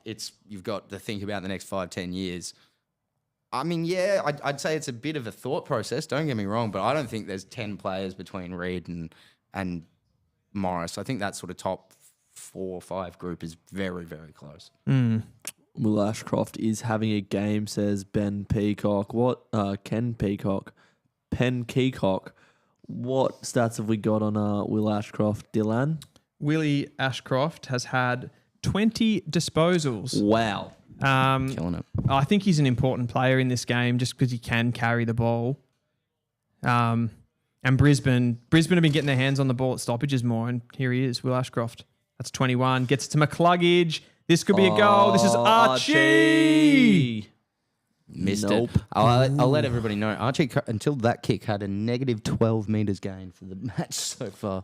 It's an odd one. If you ever shot a goal from 20 out, is that 20 metres gain? It is gain metres, yeah. Nice. It's anything you do. Like it's running with the ball, kicking, handballing, and you also get minus metres when you take the ball backwards as well. Yeah. Here's Levi. Little toe poke. No, they're not going to go end to end here. Damage limitation station. Ball will end in the hands of Mac Andrew here. Does he get a stat? He does. Mac Andrew or Harris Andrews? Who would you prefer on your side? Oh, I mean, I think the easy answer to that one is if you're building a team, you just go Mac Andrew for the future, and Harris Andrews. Let's say you're Collingwood right now. Harris probably. Okay. I'm a recruiter for an AFL team right now. Yeah. I'm Collingwood, and we're pushing for the premiership, blah, blah, blah, I'm taking Mac Andrew because I know that he's going to be something that I can continue to build the team around for sustained success. Yeah. Whereas with Harris Andrews would be 30 nearly, wouldn't he? I think so, yeah. He's been around for a while. Have there been many better fullbacks in the last 10 years in the league than Harris Andrews? No. Rants. Yeah. Oh, Rants. Oh, there have been, no, there has been better. Like I don't think Harris Andrews is as good a player as even like a Sam Taylor. I think he's true. Yeah. Interesting. I'd say yeah, on par, I suppose. Yeah. How many All-Australians has Harris Andrews got? I reckon only one or two. Really? I think it's more than that. I think it's like 4. 4? I think so. Get in the chat. This is Andrews is 29 this year, so yeah, almost 30. Harris Andrews has been an All-Australian twice. Oh, okay, Yeah. you were right. I thought he was in Yeah, there for I mean, I years. think there's been more dominant defenders. I think like right now the football that Harris Andrews is playing is pretty incredible. And I guess you've got at 29, you've probably got at least 2 to 3 more really good years before any sort of decline starts. I mean, he's just such a big size of a player that he gives you such an advantage. But I'd still take if I was being a sensible list manager, I would still take Mac Andrew if I had the choice. Yeah. Player for player because of the longevity that I get as well. Fair. Cool. There we go. First half is wrapped up like a burrito. Love. Gold Coast 3 goals, 3-21, trail by 11 points to Brisbane, 4 goals, 8. They really could have put the foot down in that first quarter, but they missed some big chances. They did. The weather's sort of keeping them in it. I think the clearances are becoming a problem for the Gold Coast Suns. So 22 to 13, 5-3 from centre clearance. So they're massively getting on top. It's 84 contested possessions to 69. That was the area for me. Like that was the battle in this game. It was can this like new up and coming Gold Coast midfield Go toe to toe with that midfield, because I don't feel like with the forward line that the Brisbane Lions had, the contest winners they've got down there, I think they are going to be able to score freely. So, and I feel like unless Gold Coast can really shift that clearance battle and get some field position, they're not going to be able to stay with this line side. Fair. What are you saying, Woody? To be honest, I feel like I've gotten a little lost in conversation, but I mean, I don't I think... love the honesty there. Yeah. That happens. I think there's part of me that doesn't see enough movement, anything really from the Suns to get it done. But Last week so they low scoring. had such a bipolar performance. I reckon Gold Coast will come out and show some fight. Exactly that too. And like they have the ability to just turn it on in an instant. I think maybe if they decide to change their game plan a little bit, we could be discussing very different things at the end of the match. We've discussed the St Kilda Freo game.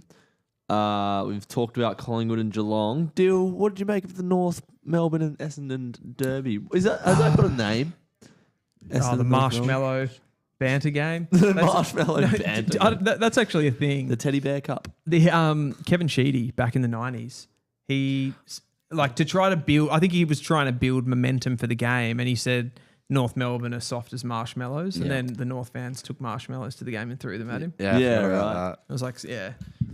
That's some marmalade-esque content. That. Yeah. That was Kevin Sheedy's right in that area. Actually, was. Choco Williams as well was kind of that ilk as well. Yeah, I liked those coaches. Love the theatre, but what did I think of the game? Incredibly frustrating. I just continue to be like, while I can't be like, the result is sort of fine in isolation. Like you can lose, North can lose to anyone. And what was the margin in the end? 3 points. Yeah. Yeah. Who was that bloke that had the shot late in the game? Did you get called to play on? Finbar Mallet. Yeah. Finbar, got played to call on. Like first gamer. Rough. I reckon he took a step in right as 30 seconds happened. Just allow it, bro. I just think like a player like Finbar Maley is like such a microcosm of North Melbourne. Like he comes in, we've been crying out for key position talent. He comes in, like looks amazing. Like, yeah, it's only one game, but throws himself into contests, taking big contested marks. Jack Darling sitting there doing fuck all. Don't say that to Marnie. Yeah, I mean, he's been terrible in the last couple of weeks. He started quite well, And I feel like he's really died off in the last few weeks. He's not really getting to contests. What He's did not you kicking expect goals. with Jack Darling in year 47? Yeah. I mean, I don't know. And so I feel like we've got so many players at the moment that are making big time mistakes. Like, I don't know where Colby McKercher's at the moment. He's playing really poor footy. Has he been moved forward? Is that right? Yeah. So like halfback last year in his first proper season, obviously a little bit more time and space back there, but they're trying to do this developmental thing with players like Sheasel and McKercher where they push them from halfback to get them closer to goal. So they're the guys. I mean, they're the best kickers in our team. Yeah. Essentially. And then they bring in a guy like Caleb Daniel to be that distributor. And now all of those guys are getting pushed back again because Caleb Daniel's not doing the job well enough. It's a bit of a mess to me. And you just get the same rhetoric coming out of the club that it's going to turn. Yeah. It's going to turn, Druzy. I actually agree. Like, I really agree. And the reason I think it will is because there's certain moments where you agree it's going to turn? Oh, 100%. Yeah. This year's been better. I don't know if it's going to turn this year, but Yeah. it'll turn and it'll happen really quick. I don't think you guys are going to be ones that are going to slowly get your way up the ladder. But okay, I'm going to stop you right there. What has been quick about this? Nothing. This has been 7 years. Yes, okay. But I don't think you're going to gradually improve. I think it's going to be a jump of performance. Well, I think this is I think this is gradual improvement. Like I can see even in the margins and some of the performances, I can see there is improvement. Like there's clearly improvement, but it's taking so long. And I know that sounds like a belligerent fan just saying that like I want them to be better faster, but other teams are able to do it. And we've had a lot of talent that we've brought in. We've brought it into the midfield. I don't think we've been particularly aggressive with that talent. So I think it should be getting better a lot faster than it is. You compound that with bringing in Parker, Caleb Daniel, Jack Darling. That's supposed to get you better. Honestly, you guys remind me of St Kilda like 2017 sort of thing. Remind me. Oh, that sounds like a good trajectory. Oh yeah, I know, right? 10 years later. But the reason I say that is it was, I think that was the year we picked up like Dan Butler, Tim Member, like a whole bunch of people all Where at are you once. going with this, Woody? We didn't see the results straight away, but it made builds, finals eventually. It builds the floor of like where you were missing the experience from previous years, and from there, kids get like proper learning rather than learning from players that probably haven't done enough with their career. So Yeah. I think you've got the right people teaching you on field, off field. You've got pretty close to the right structures. That sort of thing. It's going to turn eventually. It's just like when. It has taken a while. Of course, I think that's obvious though that it will turn. I think you've got you've got so much talent in the team. Like we said, you've got those older players that obviously help with the development. It'll turn, but I suppose how quickly will it turn and to what level will it turn? Like, do you actually have the right players, the right development underneath that to make these guys the best they can possibly be so that we actually are, when we do jump, are we actually going to jump or are we just going to be, as you've said, 2017 St Kilda, where 8 years later, sometimes we're in and out of the more than finals. one rebuild. Like, look how many rebuilds has Carlton done? Like, but that's not a good model. No, I get it, but it's at some point you're too far down to like properly recover via normal methods. You're not going to just have gradual improvement that's going to get you there. It's just not going to happen. So, and when we've seen it with a lot of kids that are really, they have a lot of potential, but it doesn't get utilized because they don't have anybody there to tell them what to do on game day. They don't have the greatest coaches behind them to help get that knowledge level there. You guys have that, which, I mean, Melbourne didn't have that for years, right? They didn't have it until they got Paul Roos in and started getting more people in to help Petrarca and those sort of. They got rid of Hogan because they thought he was the wrong kind of person. Yeah, for sure. So for me, I think you guys are on the right path. Like I think St Kilda's on the right path in a lot of regards. It's when does it fully click? You guys are a few steps back in how I think of things, but it'll click. The way you're going about it is the right way to do it. If we take a step further here, North fans absolutely hate this conversation, but I look at a few of those teams from 2024, obviously following the draft and stuff. Like some of the the pick trading that went on. Like we look at that a year later. The Whitlock one. The Whitlock one. I don't want any of this put on Matt Whitlock. Port as well made some pretty. Yeah, but I mean, like if I just go to this particular example, North, essentially right now, if the season stopped right now, they've traded pick 2 for pick 28. Wasn't it And Matt Whitlock. 27, 29? Wasn't there 2 of them? Nah. There was a future second. Yeah, okay. So North got back for pick 2. North got pick 28 and a future second, which would be another pick in the late 20s. Yeah. Why have they done that then? Who made that decision? Well, They thought I live Whitlock, supposedly. Yeah. the methodology around it was they rated Whitlock as a top 10 to 15 player, and we're going to bounce next year.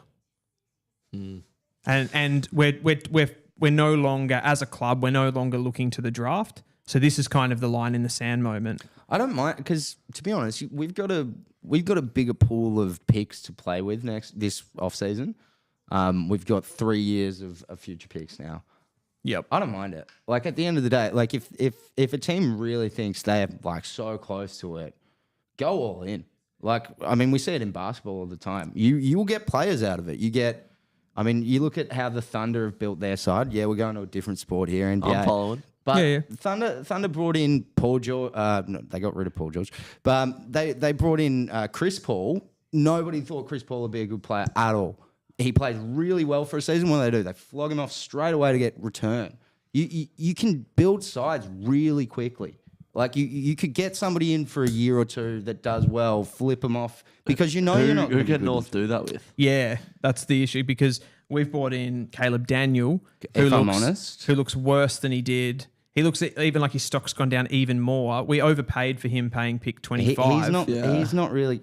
Unfortunately, he's not going to be it. Well, who has the value at North? Dersman's going to go to Tassie for sure. Yeah, well that's a possibility, but Dersma's value is significantly less than when we drafted him. For now, but Tassie can't even trade yet. No, Like, I understand that. Yeah, It's the idea is like by the time you spent pick 6 on Dersma? I can't remember. I'll pick 4. Pick 4 on Dersma. You might get pick 4 and pick 10 back from that. You might 5 maybe. And like that's kind of where I'm. Yeah, it might not work. This rebuild might not work for the Roos, but they've set the floor up to get the rebuild to actually work. I don't know though. Like I feel I get what you're saying, but I feel that'd be a lot. That's a lot of hopeful thinking for the future. That's not. I mean, it's more hope than you've got right now. Like, Yeah, but I'm living in the real How world. does that make you feel? Alistair Clarkson in a Hawthorn scarf with a premiership cup in his hands. You're the coach of another club, brother. yeah, that's What? a bit odd. That doesn't sit right with me. I mean, that's his legacy there. That's his. that is, I would hate that. I got to show you guys a photo one day. There's a photo of me out there holding all 3 of those cups. You know what, Druzy though? That's those ones. Yeah, those 3. Really? What, the Yeah. 3-peat? Yeah, the 3-peat. Why? How? Yeah. I was doesn't sit right with me. Yeah, I was DJing the Hawthorn 3-peat after party. No way. What? What have you been a DJ? I've done it for years, man. Sick. Like, that was a really good one. A lot of fun. Was it just all the Hawks players and That was the year. I don't know if I should say something. 2015 if you had all 3? That was it was 2015. It was the year Hodgie got in trouble for drinking before the grand final and was absolutely shit-faced at the after party. I walked in at like 6 o'clock, haven't even started DJing it. They're like, Yeah, we got to wow. get Hodgie out of here. He's gone. No way. Yeah. That's sick. But yeah, as far as like seeing him there with the premiership cups, does it make like I don't even think I care. I would. But that's not. I mean, it's just it's so far down the list of potential problems. Oh, that's a Bo Allen one. Yeah, Yeah. Oh, Bo Allen's out there yeah. getting suspended That is in a game late 1. hit. He's going to cop weeks for that. The other teams that are in that boat though that I talked about with North with the bad pick trades, like you're looking at Carlton. Have a listen to this. How this sounds right now. And there were some later pick swaps in here as well to get points for the Camparellis and stuff like that. But they essentially traded pick 12 and 14 from the 2024 draft and pick 6 and 24 as it currently stands for pick 3. So 12, 14, 6 and 24 for 3. What? That's how that's ended up. Sounds like Okay, so Are we being for realsies? So in 2024, they traded pick 12 and 14 for pick 3, but then they also traded as a part of that their future first and second to the Hawks, pick 6 and 24. And some later pick swapping went on. So essentially there's 4 first rounders there. For Jagger Smith. For Jagger Smith is what they've let go. And I guess that current position that they're in right now, which is 6 from the bottom, means that's pushed the value up of that one to pick 6. And Melbourne traded with Essendon last year, pick 5 in 2025 for pick 28. Is that right? No, pick 5 and 28 for Sorry. pick 9. But yeah, correct.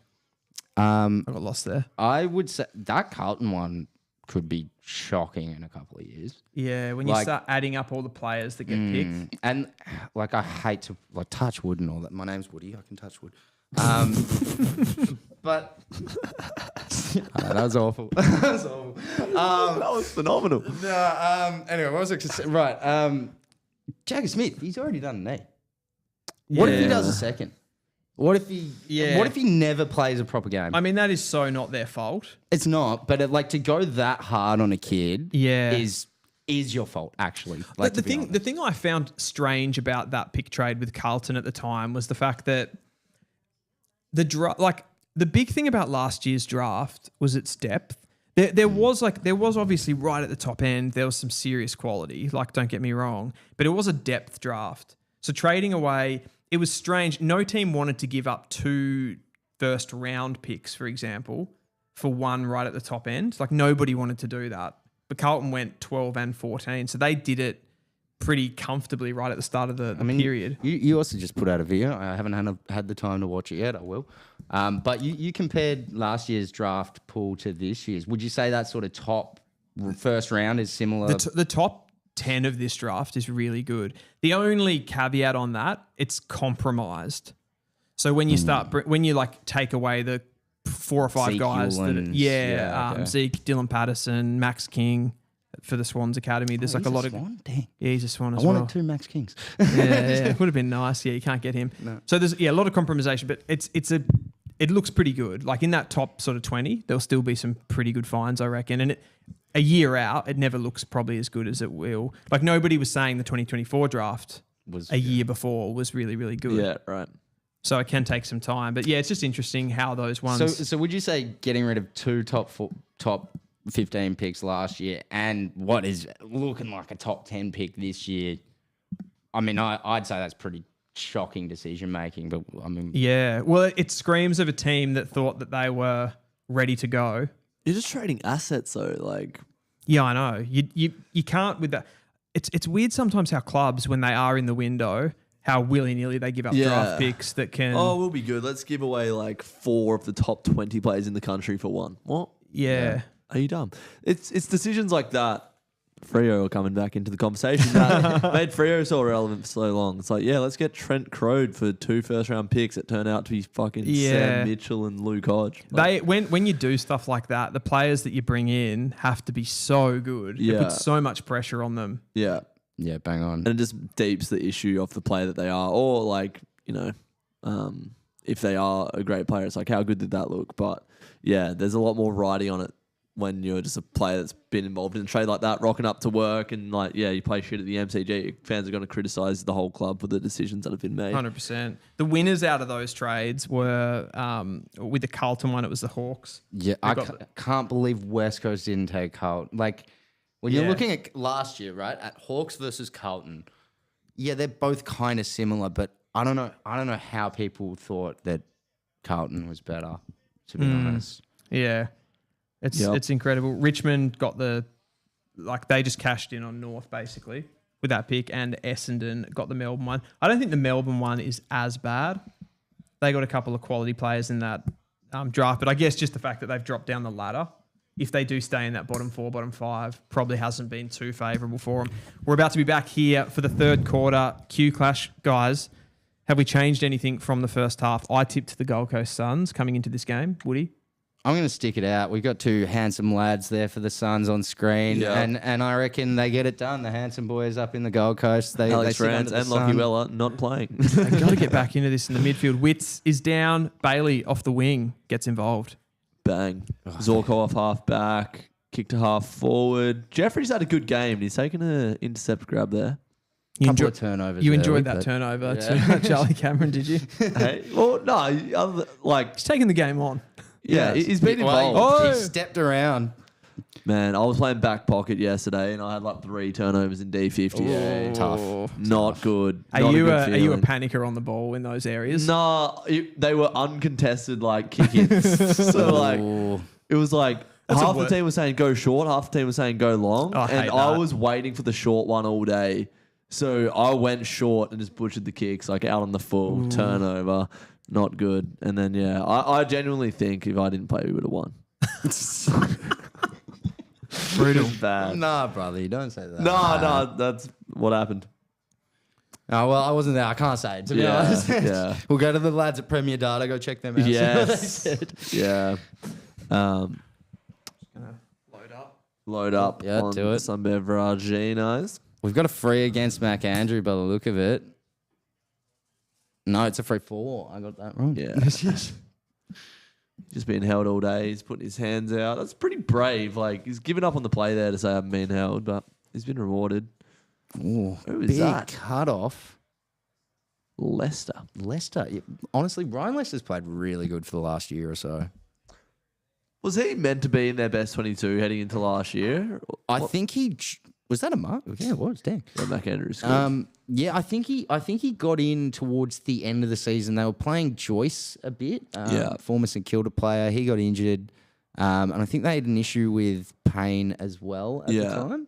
Remember they've got like a key Coleman to come back in. Yeah, it's rough. Yeah, Kadeem Coleman. Is Starcevic injured? Yeah, he got a concussion a couple of weeks back, and it's the second in like 2 or 3 weeks. Oh, that's rough.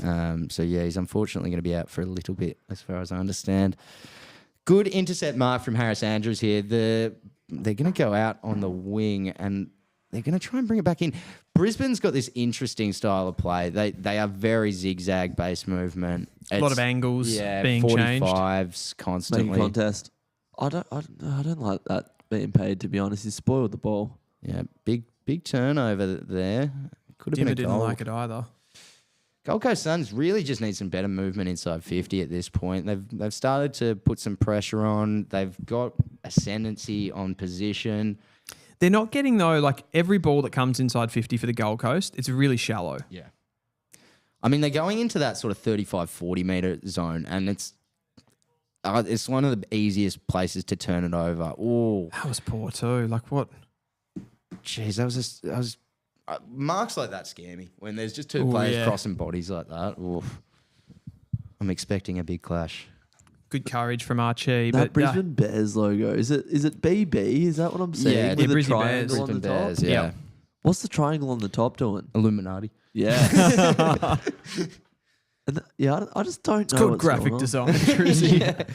80s graphic They, design. yeah, they didn't have Photoshop back then. It's the best they could do. Pretty much. Bang. Archie goal. kicks a sausage.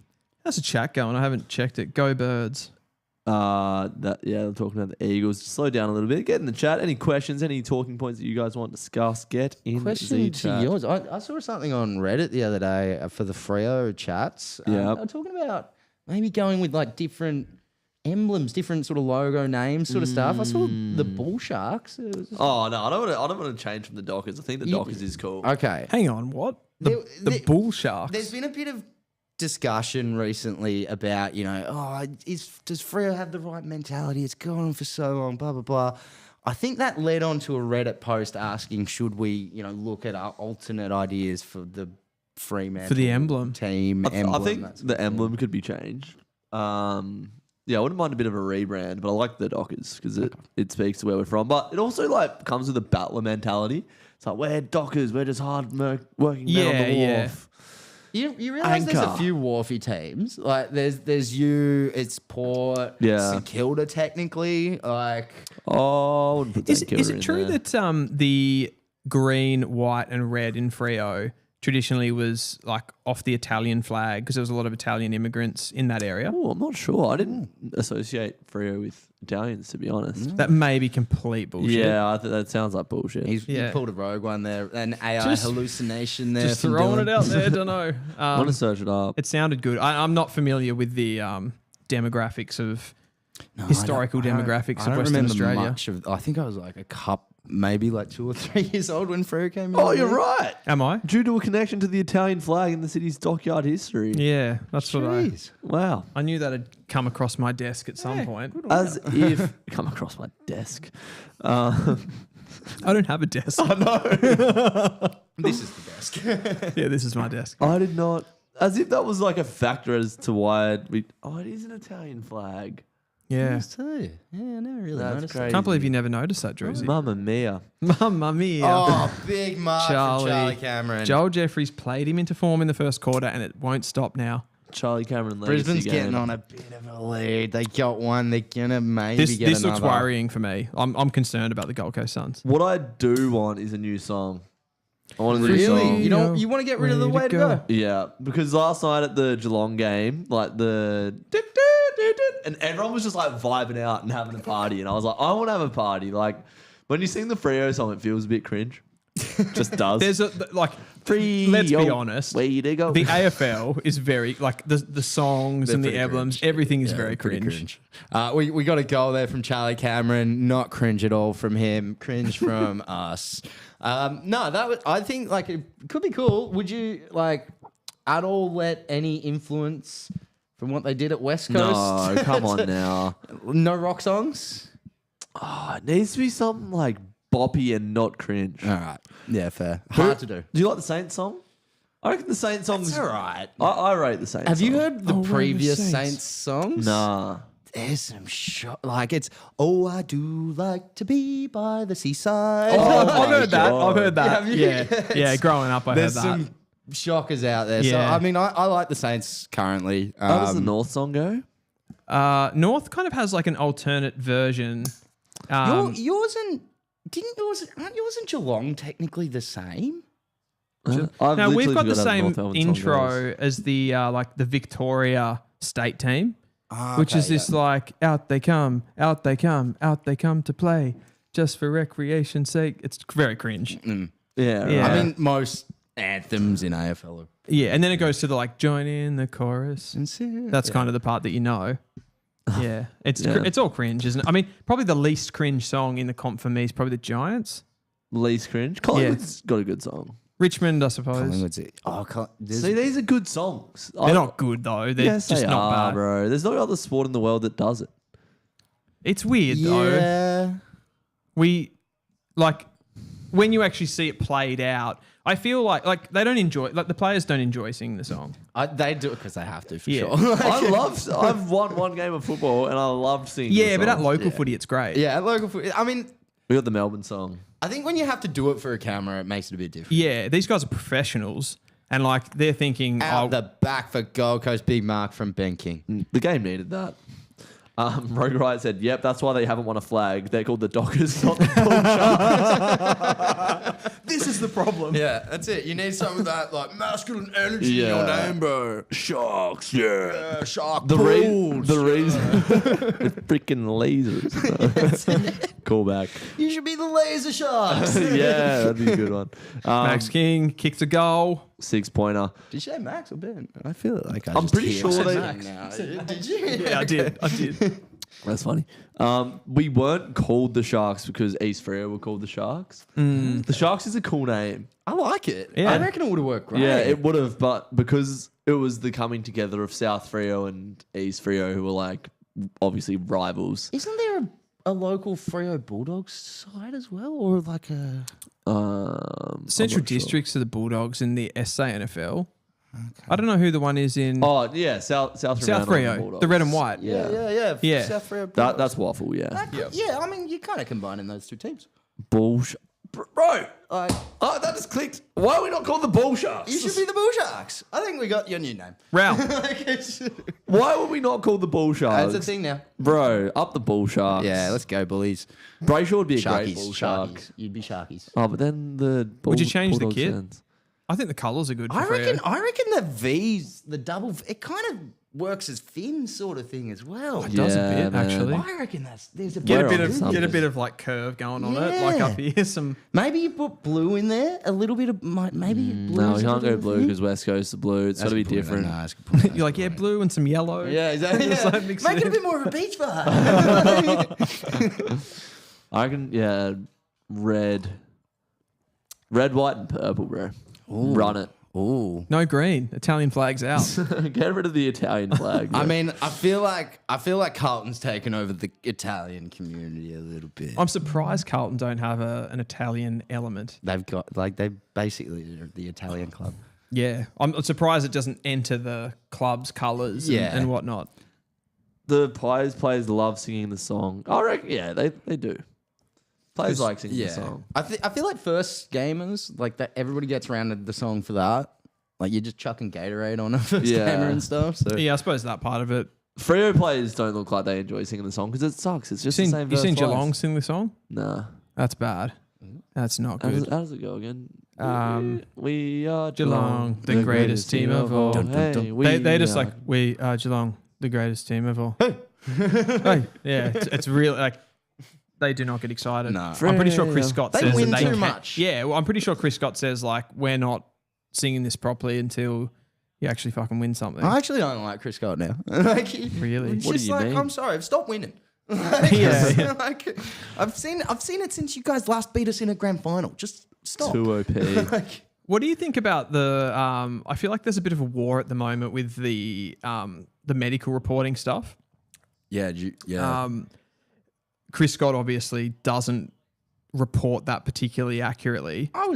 He said he didn't report them at all. Yeah, well, pretty much. He's like, and that's like, to be fair on him, like that is the rules because like they're not punishing him for it. So yeah. why would you? I think it's pretty important that they do get that right though. I feel like as a fan, like maybe I'm not a Geelong fan, but if I was a Saints fan and Max King annoys the hell out of me when like we don't know how long until Max King's coming back. Like I don't understand how Geelong fans aren't filthy out there. I suppose it helps when you win all the time. Yeah, okay, yeah, maybe it doesn't matter that much. So you're not going to be as critical, but I don't know. I feel like there is other elements to that. Like I know people think you're an idiot for saying stuff like this, but like if you're into fantasy and Supercoach and stuff like that, it's obviously a pretty big deal. There's a pretty big community that play those sports. I just think the AFL should just get on it a little bit, just hold them a bit more accountable. He won't do it until he's held accountable for it. Yeah, I mean, clearly not. I feel like there's got to be some sort of advantage to it. Otherwise, he wouldn't do it. Like, otherwise, he wouldn't actively go out of his way to not fall in line of everybody else. Yeah, I guess it's perceived advantage, isn't it? It's like stuff like holding a player in the squad, knowing full well that they're not going to play. Like I think he's done it with Tom Stewart a couple of times, taken him on a trip and then not actually played him, and he probably had no intention of playing him. I think St Kilda might have done that with Mateus Filippo this week. Yeah. As far as I know, Mateus left the last training with a pretty bad corky. Yes. Yeah, he was never going to play. Yeah, as Tom Morris said as much that he was never going to play. But Yeah. yeah. Yeah, Ross was like, he called me up just before. We gave him as much chance as possible. He wasn't playing. Toby Trevelyan. I heard something a few hours before the game that like confirmed it 100%. that he wasn't Yeah, playing. for sure. What'd you say about Toby, Drews? Oh, he's just a handy player to old mates out. Toby's in. It's like, He didn't play. they don't even sub him on. I didn't even sub him I on. didn't give him a minute. It's the most Ross line thing ever. I think they were saying something about like trying to get averages for his things into line. He subbed somebody off too quick, so he just held a kid off. We're experiencing buffering in the stream. I was watching it back. And then, Are we really? Yeah, it's a bit of stop-start stuff, I reckon. Yeah, Not sure right. what the go is What's there. do you know what's going on there, producer Vic? Is the frame rate 60? Nah. No, it's standard. I remember seeing that the other week. That was Standard frame rate, so we're all good there. But a quick look. Will Ashcroft in this game, 25 disposals. It is. I'm so upset that like we couldn't bid on him. Like I feel like the bidding process has Oh, you to mean change. Levi last year, or I suppose both? Both. I mean, they both played for Sandringham. What do you mean you can't bid on him? Well, we can, but we're never going to get him. Like, Well, there's no. point. So, like, I mean, it's Well, almost I better- suppose the point is to make them pay. Yeah, but it's almost better to have better relationships than make somebody pay. This is what I disagree.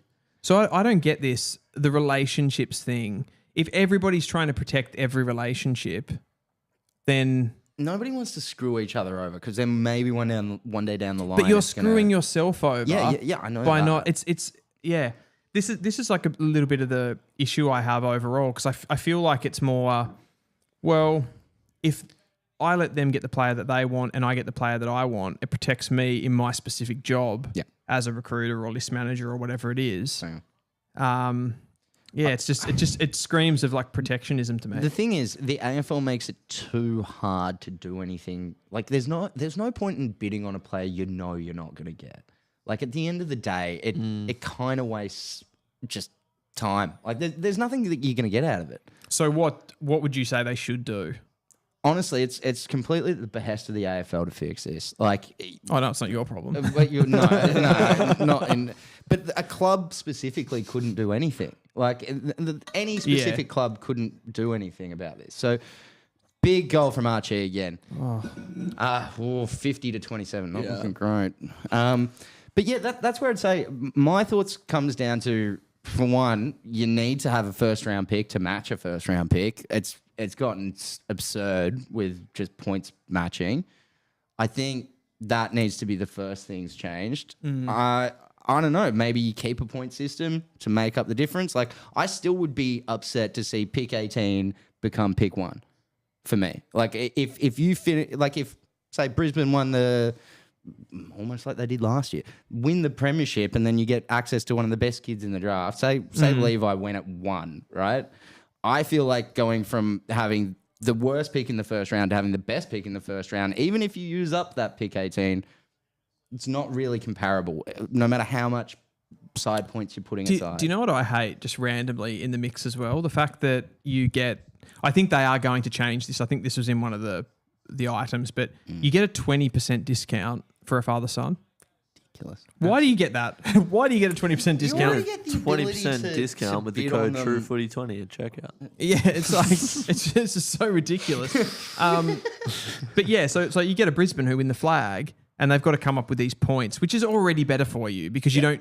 The whole draft is supposed to be that you finish poorly, so you get the best picks. Hang on. So you already win, and then they're also like, here's a 20% discount. I hate it. I hate it. At least with like the thing is for me, like at least with the academies, they serve a purpose for something else. Like they are bringing players potentially, not always, but they're bringing players potentially into the game that wouldn't otherwise. What was the second first round pick that Brisbane had last year? What was his name? Sam Marshall. Yeah, he shouldn't be at Brisbane. That was some BS.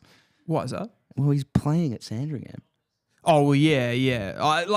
For sure. I mean, the Northern Academies, it's kind of different. So the Northern Academies... Was Marshall the father's son? No, he's academy. No, he's an academy. Sam Marshall's... Was like born and raised in Melbourne. Born and raised No. Well, he was born and raised in Melbourne. He moved to Brisbane to get better education, and then they moved back to Melbourne to get better education again. So why did they move in the first place to get better education in Brisbane? I didn't know he was from Melbourne originally. I assumed he was from Brisbane. Both of them were original. Because a lot of kids that are in those Northern Academies come to Melbourne to board. That's essentially what happened. So they went up to Brisbane when he was quite young. And then this is memory. I might be confusing little bits of pieces here, but they went up to Brisbane when he was quite young. And then he got an academy, he got the academy stuff going on. And then he also had the ability to play for, I think it was Casey, like one of the schools. And in Melbourne? Or? Yeah, moved down to Melbourne to play for one of them. He was at, now I can't remember which school he was at. Was he at Melbourne Grammar? I feel like it's... He was at an APS school anyway. Yeah, he was definitely one of those big ones. At that point, it's like, man, he's living in Melbourne. Like, he's not even attending academy in Queen. Like, that's difficult to stop, though, as part of the academy, isn't it? Because if you... Like, it's easy to stop. Like, you're not attending academy. Like, at what point do you just say, oh, well, then anybody's in the academy? Yeah, but they would say that they picked him up when he was younger. So he left. Yeah. Like, he's not there anymore. That's my big issue here. Like, I could say then we picked up Tyson Milne At 12, because he played locally, his father, a bit different there, all right? But, say you're saying, all right, well, this person... I just to cut in there, like the division there though, right, with the northern states is footy's not their number one sport. So they're saying that like if you grow up in Queensland, you're less likely to play football. So they can have those free-for-all academies, whereas kids in Melbourne are likely going to get exposed to football. So it is a bit of a growing the game. I get that. I just feel like if your kid's no longer like actively a part of the academy, I don't see how you get the ability to like pick them. Bailey Humphrey. Oh, he shanked it. Fuck. I think that becomes collaborative though. So what happens is the academies actually say, you're up here in Sydney, a non-football state where the standard of football is not as good. They'll contact the school. The school will go, yeah, I'll take an AFL draftee and we'll give them a scholarship. Yep. And they sort of do it collaboratively, if you know what I mean. So they sort of like push them out. And then a player like Sam Marshall, who was going to be playing footy in Queensland, gets to study at a really good school in Melbourne. He gets to... Then I question, does that actually help development? Because at what point are you just saying, all right, we found a good kid, we'll ship him off here to get training, and like we're never it's passing the development off onto... Cameron, again, this is... He's having his best game I've seen him play. Yeah.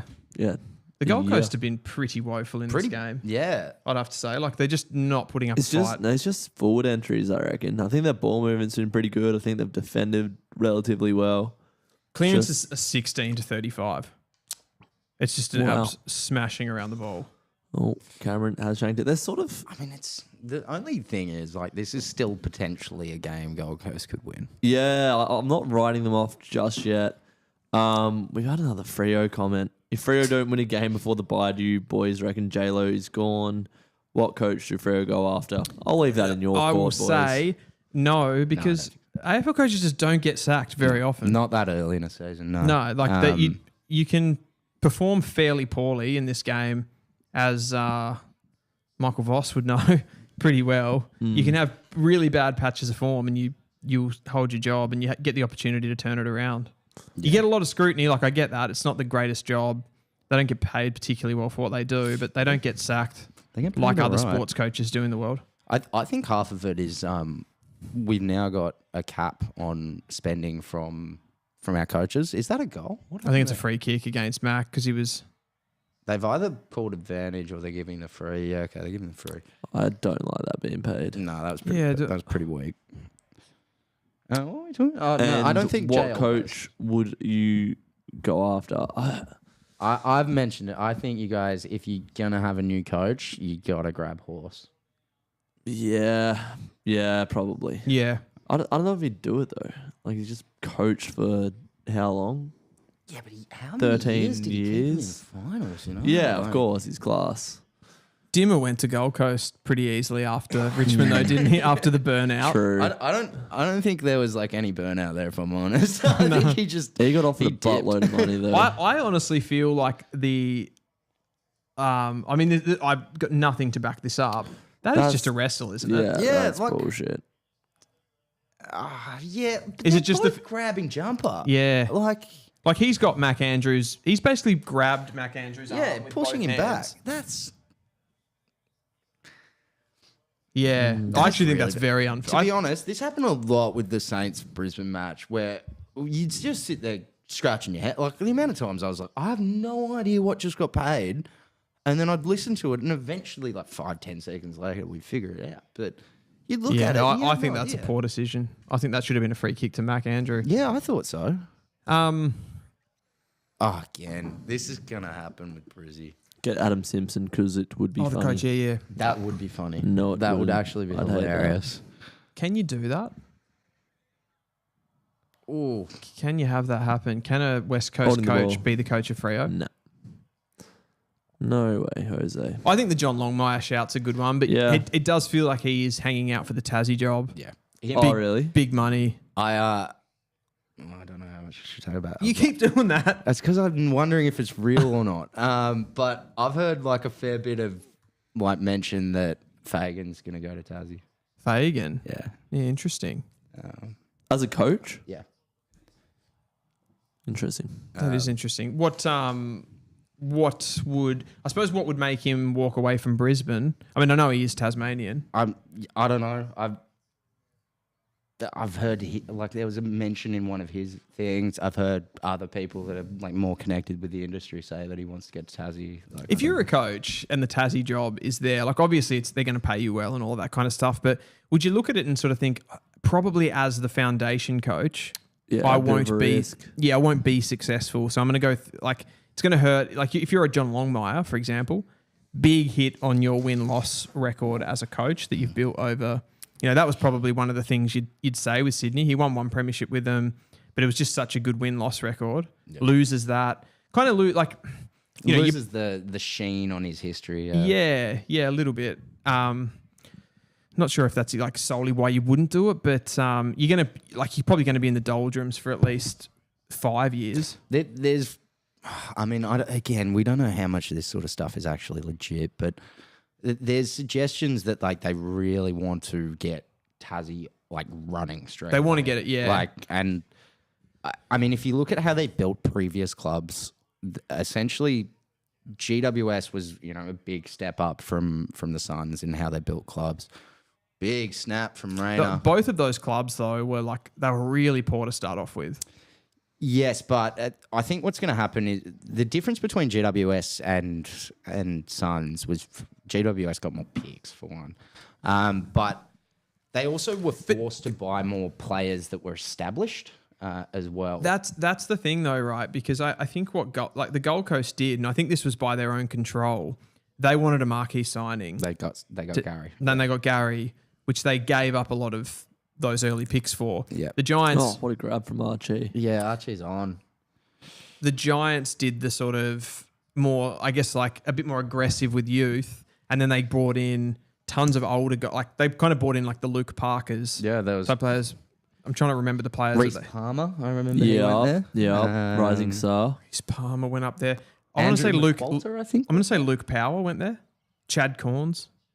Yep, Chad Corns went there. GWS, that's crazy. Yeah, he did. Did a Daniel Cross go there? Or am I just making up? No, he might not have. Luke Power definitely went there, yep. Yeah. Tom Scully. Yeah, well, he was more marquee, wasn't he? Because he was at the beginning of his career. And they also got Ryan Griffin. They also got Scully's dad into the... Yeah, they did. Scully's dad went up there as well. Yeah. But yeah, Ryan Griffin was a big one that they took. Cal Ward was actually a big one that they took from the Dogs. That's right. True. But they didn't have, Gary Ablett was the best player in the competition. So they didn't take a guy that high caliber. It'll be interesting to see how Tassie go though. I genuinely... Jump ship, bro. Do it. Just do it. Do it. I've got a few mates that have jump shit. I've got to. You're annoying. I've never left a game, so I left at 3/4 time. I love those conversations just have with yourself. Like, can I do this? You can do this. Oh no, that was a great game. I mean, what was a great game? Both. No, I obviously enjoyed the Saints game, but last night was really good. Last night was great. I think as a neutral, you want to go to games like that. Oh, 100%. Especially after that game on Friday night. My family were over as well. I was like, I just want to take them to a good game. Yeah, and it was so good being there as a neutral. I want to go watch a good team play. Yeah, two genuine football clubs. Your family go to a lot of Freo games, don't they? Yeah, members. Yep. Yes, unfortunately, we have been to a lot of shocking games over the years. A lot more bad games than good games. I think most of us probably. Yeah. What was the last North game you went to, Dill? The last North Melbourne game I went to was, I think it was a.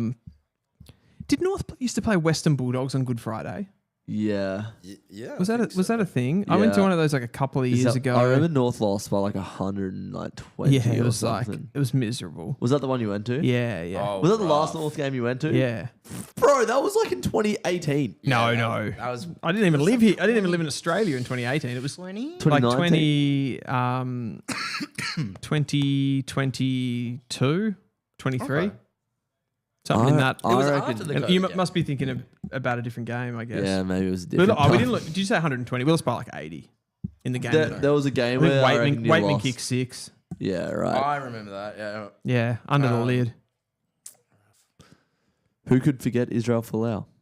Israel Folau. Bro, Carmichael Hunt won a game for Yeah. Gold Coast Suns. He did. That goes through my mind every now and again, and I'm like, what the heck? Like, that dude he played NFL. Like, Did he really? Yeah, I think he made it for like 3 or 4 games. I don't He think was did a lot. decent at AFL. Like He he wasn't terrible. no yeah. Terrible. Israel Folau was pretty damn bad. Like, Yeah, I don't even remember like seeing Israel Folau. Like, was he even making the team very often? I think he played like 13 As if they just like Yeah. made those guys change codes. Like, They paid him millions Yeah. of dollars. Like, just get big name NRL players to play in those from what states. I Yeah. understand, it was like 3+ mil a season. Like, that shit was That's crazy. I don't really know like why people want to see that. Well, they're NRL states, I suppose. It's just like, oh, Israel Folau plays a different See how he sport goes now. playing AFL. Yeah. Yeah. It's We really- are copping a bit of buffer deal. I'm not sure what's going on Are or we why really? it is. Yeah, it just keeps Let me giving me check, the spinny wheel. Are you getting that, Vicar? Producer Vicar, can you confirm? I think it comes and then it goes, is what I can tell in the chat. We're at 3/4 time now. Are we getting feedback that that's happening? I've been hopping in and asking, and yeah, A little bit. All right. yeah. Interesting. All right, just give me 2 seconds. You're Just right. keep this going. We'll try our best. What's the worst game of football you've ever been to, Woody? Whoa. There's been some shockers.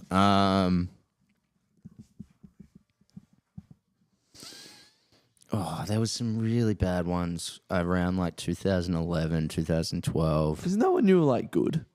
It was just after we were Right. It was like right before Ross decided to leave. End of Ross line era. Yeah, very bro. end of Ross. There was some absolutely shocking football. Yeah. and I can't remember what match I attended. A similar deal. I left just after 3/4 time.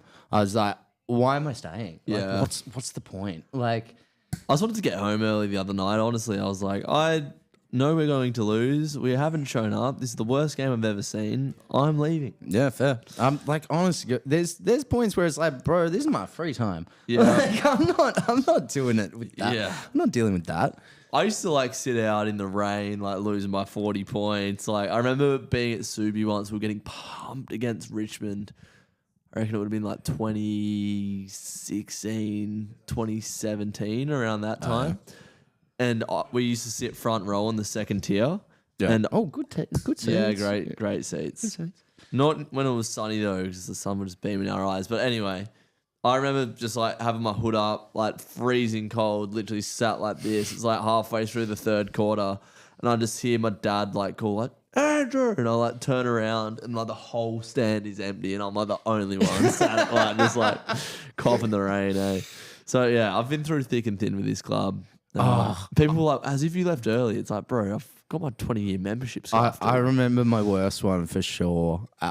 It was like 2000, I think 6, something like that. 2007, something like that. St Kilda was playing the Swans in like some sort of knockout final. I think it was the second week of the finals, and we got up in the like pretty big in the 3rd quarter, and it got to the 3rd quarter time, and one of my mates from high school was sitting like rows back. I was the only St Kilda fan in this fucking area, and I'd seen him walk past. We'd like done the hellos. Yeah. I start getting out of my seat, just like going, "We're going to the finals. Have a good night." Like all this sort of no. stuff. And man, it just was like Nick Davis goal, Nick Davis goal. That Like, teaches it you a just- lesson though, brother. Oh man, we went from like 35, 40 up to like losing by like 15 or something. Yep. And like, It's never every over. single person walking past gave me, I was like 14. Yeah. So everybody gave me shit walking past, and I deserved it. I Yeah, really if did. you talk shit during a game, you definitely deserve it. Yeah. I copped it a bit last year in that Freo Essendon game, just because I was cheering for Freo all game in the MCC, and the Essendon fans didn't like me. Bro Wright has never left early in a game. You'll get there, brother. Yeah, You'll it'll get happen. there. It'll happen. I used to be that guy once, and then I took an arrow to the knee. Over to you, Dylan. Oh, Dylan's not here. Oh, Dylan's here. Hey! How do we know? Was it? No. Did we notice what was wrong? Did we say that again. fix Did we the notice what problem? was wrong? Yeah. I've changed the bit rate. Okay. So maybe that will help. that helps, The yeah. stream health seems to be good. Okay. On our end, and the internet speed is good. So I don't know. I've dropped the bit rate. Hopefully that does the helps, trick. yeah. So- did you see the koala then? Oh, I don't know if you. Yeah, there we go. There it is, There's yeah. the old Brisbane logo. I remember that logo. That's a shocking logo. I loved it. It's pretty cool. As Like bad for an as old it is, school one. yeah, as bad as it is, I love it. Yeah, I get what you mean. Yeah, I can get behind that. Bit retro. Can the Suns get back in the game? They are down by 44 points. Hating what the Suns are doing in this Yeah, game. it's looked I pretty think that with the conditions and everything like that, this just had to be a slog, right? What's the inside 50 count? The inside 50 count, Druzy, I'm glad you asked that. It's 45 to 29. So Nope. stoppage dominance turning into field dominance for the Brisbane Lions. Geez, third quarter clearances were just absolutely dominant from the Lions there. I think it was Yeah. 5 to 6 or 13. You can win games on transition, like losing that, but like you're not going to do it in a game like this, are you? Nah, not at all. Where the rain's coming I down. mean, the problem you get, like, rebound footy's great in the sense that you have the least pressure on you to move the ball. But if you've got a game like this where everything's slippery, you're suddenly trying to launch from the farthest way, like the farthest away part of the ground. So rebound footy's great, but on a night like this, you're not going to win doing it. 100%. And like, yeah, Raul, I just feel like Raul and Anderson have been a little bit Anderson's underwhelming been- in this game. I yeah. think, has Raul just gone forward? Yeah, that's crazy. Yeah, so Bit they of just want pressure. him to have an impact, I think. Like, That looks like Q in the rack sort of stuff to me. it looks desperate. It definitely looks desperate. 4 goals to 9. We're back for the start of the last quarter. Yeah, the inside 50 entries have been the problem. So it's like maybe there's need a bit of effort they've and got fight This, in there. what I said Humphrey off the in top too. Yeah, And he Humphreys, gets it out. Dusty 2.0. Yeah, right. King. Oh, King. Where's the pressure up route? Too slow, brother. Jeez, Harris Andrews was good then. He's so good at ground for somebody that good Yeah. aerially. What I said off the top about like Wits is dominating the ruck. So But it's not still- as if you've got that little advantage there. Whether that's a huge advantage, people will agree or disagree with that, but they have some advantage. They're doing nothing with doing it. nothing with it. Yeah. Like absolutely nothing. Is that Levi Ashcroft again? Looks No, like it's- Lashcroft. I think it's Fletcher. Really quick. Speaking of Lashcroft, I need a wee. 27 disposals for Hugh McCluggage in this game. 26 for Will. 22 for Levi. And Took's the top for the Gold Coast with 22. So they just had more ball, just being able to control things.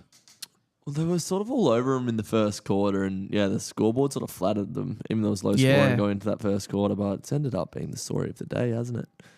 The Gold Coast haven't had like too much success over the Lions, have they really at all in their career? Like at least with the Giants versus Sydney that was earlier today. That was today, wasn't it? Yeah. Yeah, geez. Busy weekend. They've had a period of dominance, the Giants, against the Swans. I know the Yeah. Swans like overall are up and they won a lot of games early, but that's been a pretty competitive derby. I feel like the In the back. Gold Coast just haven't been able to get their claws into... Yeah. They've never been a final side, and like pretty much the whole time that Gold Coast have been in the league, Brisbane sort of started getting good in 2016-ish? I thought they were really poor around that period. Isn't that when they started getting good? I thought they started 2016, getting good around COVID. Yeah, maybe you're right. Maybe I'm chatting. I think, yeah. Turd. I could check that up as well, to be yeah. fair. Yeah, I don't know if it's just me. I'm getting constant buffering at the moment. Still? man. Yeah, it's just like giving me that. Interesting. Mm. Let us, if anybody's Yeah, there, chat. We got 22. We had like 30, 40 at the start, and then the numbers dropped off. And I think it might be because because of the buffering. the All right, buffering. I will look into that. I don't think there's many levers I Yeah. can pull right now. Yeah, it is frustrating. That's all right. Lashcroft. Yeah, Levi's having a day out, isn't he? He's having a good one. I Has feel he had like a rising star on yet? I think so. Yeah, I think he had it in one of the earlier rounds. I don't feel like he's had like that big performance yet though that some of the other ones have had. Like like Lawler's had that Carlton game earlier. Yeah. A couple others. Murphy Reed's had some big games. Like he hasn't. I think he has snuck a rising star nom in there. Yeah. I'll bring that up. Yeah, he's been just sort of as expected, but nothing. Yeah, Crazy. And he always finds the footy. Rising star. What do we got? Yeah, round 4. round True. 4 against Richmond. He had 22 disposals and kicked a goal. I think he's just got Who's a going free to kick. get the Rising Sun on this week? Any Good bets? question. Let's Won't be have. Bo Allen. No, it won't be Bo. North and Essendon. There wouldn't be any, and there was no debutantes or Hugh First- Boxall, maybe. Boxall. Oh, yeah, it was decent. Yeah, Boxall would be a shout. They are. Oh, that was lucky. Who's the guy that debuted for Geelong? I don't think he's in the line for it though. Anyway, Oh, yeah. I know who you're talking about. yeah. No, the name is not coming to me at all. Huswaite for Hawks. He's too old, probably. I don't think he's. Is he 25? Was it his debut? It's not. It wasn't his debut, no. But I think he's played some games. Yeah, I think he's played less than 10, which is kind of the major Yeah. requirement. I reckon he's too old though.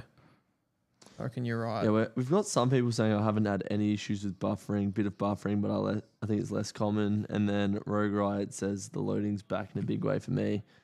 In mine, it's like constant. Weird. Yeah, I don't know what's going on. Yeah, look at mine. I'm pull it up. I wonder if that's Wi-Fi though. This is mobile data. That was Wi-Fi, and I'm getting the same across both. Interesting.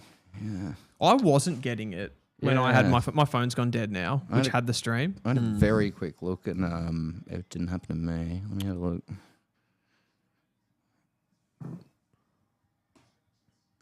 Take me home, country roads. So good night, Chaz. All right, I'm gonna keep this up there. I don't. Did anyone watch any of the West Coast and Melbourne game? I watched bits and pieces of it. I put a bet on it and kept my eye on it. It was pretty bad. Yeah, it was really bad. Yeah. I noticed Trent Rivers spent a little bit of time in the midfield with Clayton Oliver being out. There was some midfield minutes true. there. I think probably the one that got the biggest bump there was like a Harvey Langford. Right. Yep. I mean, he might be in line for a He rising looks- star. He's had Pretty one. good. He's had one He's too, had has he? one, yeah. Yeah, interesting. It might be a bit of a lean week for the rising star. Oh yeah, I'm getting a tiny bit of buffering as well. Are you? Yeah, interesting. Are you on Wi-Fi or are you on Yeah, I'm on Wi-Fi. Oh no, I'm on mobile data. mobile data? Well, that's a bad sign. I'm thinking if you're on Wi-Fi, like it's potential. Just this place, but Yeah. it's odd, man. We will rectify that. I'll in tell you what due I'll do. course. Yeah, Dylan's gonna have another look. Pull the final lever. Yep, see what we can do. Execute Order 66.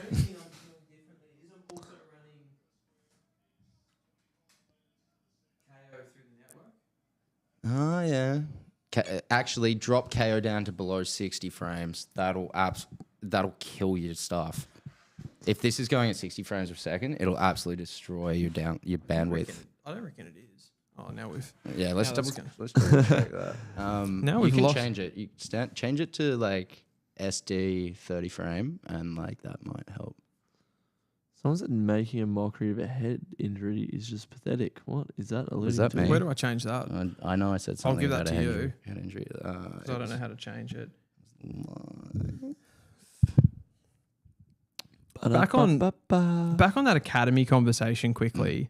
Like, this is some of the players that the Gold Coast have had through the door in the last couple of seasons because of their academy. Oh, TV. Yeah, I was like, I'm Sorry, dude. I swear That's I pressed all right. that button a few times. So you're talking in the last 2 years. Okay, not supported on this. Let's just double check. Yeah, okay. Hit me, do. Are we back? Yeah, sorry. Jed Walter, Ethan Yeah. Reid, Jake Rogers, Will Graham. So that was 4 in 2023. Yeah. And then they had Leo Lombard last year. So just the one. And then coming this year, they've got Zeke Euland, Dylan Patterson, Bo Adensul. So that's going to be 8 players What about in 3 years. You don't have it. Is it Kalani White as well? Could he go up there as well? Yes, but he will probably choose. Most Melbourne. likely he'll choose Melbourne. Yeah, right. And he's probably not, like at the moment, he's probably not in the same yeah. conversation as those guys. But Yeah, yeah, top like end. there is potential for Kalani White. Yeah, so You 8 can't players be in. shanking that, bro. Yeah, that was bad. That's Jake Rogers, was it? Yep. Oh, is Yeah. that? I get so many Suns players confused, man. Yeah, that's Rogers. Yeah, little small forward. Brisbane have had Ashcroft, Sam Marshall, Ty Gallup, last year. Gallup actually looks really good as well. Gallup could be a player for sure. Then they've got Annabelle as well coming this year. So that's 4 for them in the last 2 years as well. So definitely, like, I feel like at some point on paper, this is going to like weigh up and they're going to dominate. Am I right? Yeah. I mean, Kane Corn thinks so. He's like, be careful what you wish for with Gold Coast because they're just going to be a powerhouse. But I don't know. I'll believe it when I see it. I did a whole bunch of math stuff in the off season. Math stuff. Yeah, pretty much. But it was footy maths, which made it a bit more palatable. Yeah. And yeah, I had the Suns as the best defensively with their additions in the off season. So what was that based on? Their structures that they had in place for tools was already good. But they couldn't move So it ball. was based on personnel. Yeah, based on personnel and like averages versus top 4 averages for the last 5 years. Yep. So when I was looking at averages, they kind of were okay going from last year's lineup, their most played lineup, moving into adding Noble and Rioli off the halfback line.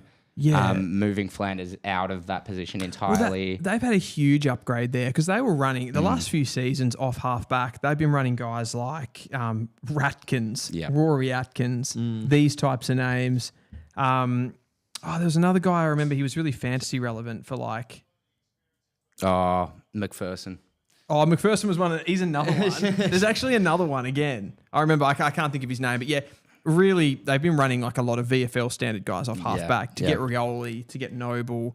Yeah, that's see, the movement was the issue that I saw from like the numbers. So when you talk about it from a defensive point of view, are you talking about those more offensive defenders or more of the lockdown guys? Yeah, so more the offensive side of movement. So like we mentioned movement from D50 before, and kind of how it generally makes up scoring wise somewhere around the 10 or 5 to 15% of any sort of match. But in terms of movement, it sits over a third generally. I think the thing with that D50 ball movement, a lot of the time more than anything, as far as like, it's not necessarily a huge percentage of your score, but it tells a story. That you can move the footy, right? So for me, it comes down to, are you actually getting opportunities from defense or not? Because if you're not able to consistently get it out of your defense, you've got to win it at this coalface. Yeah. Because like really, at some point you're going to concede a goal, and you're definitely not going to. If you can't get it out of your defense,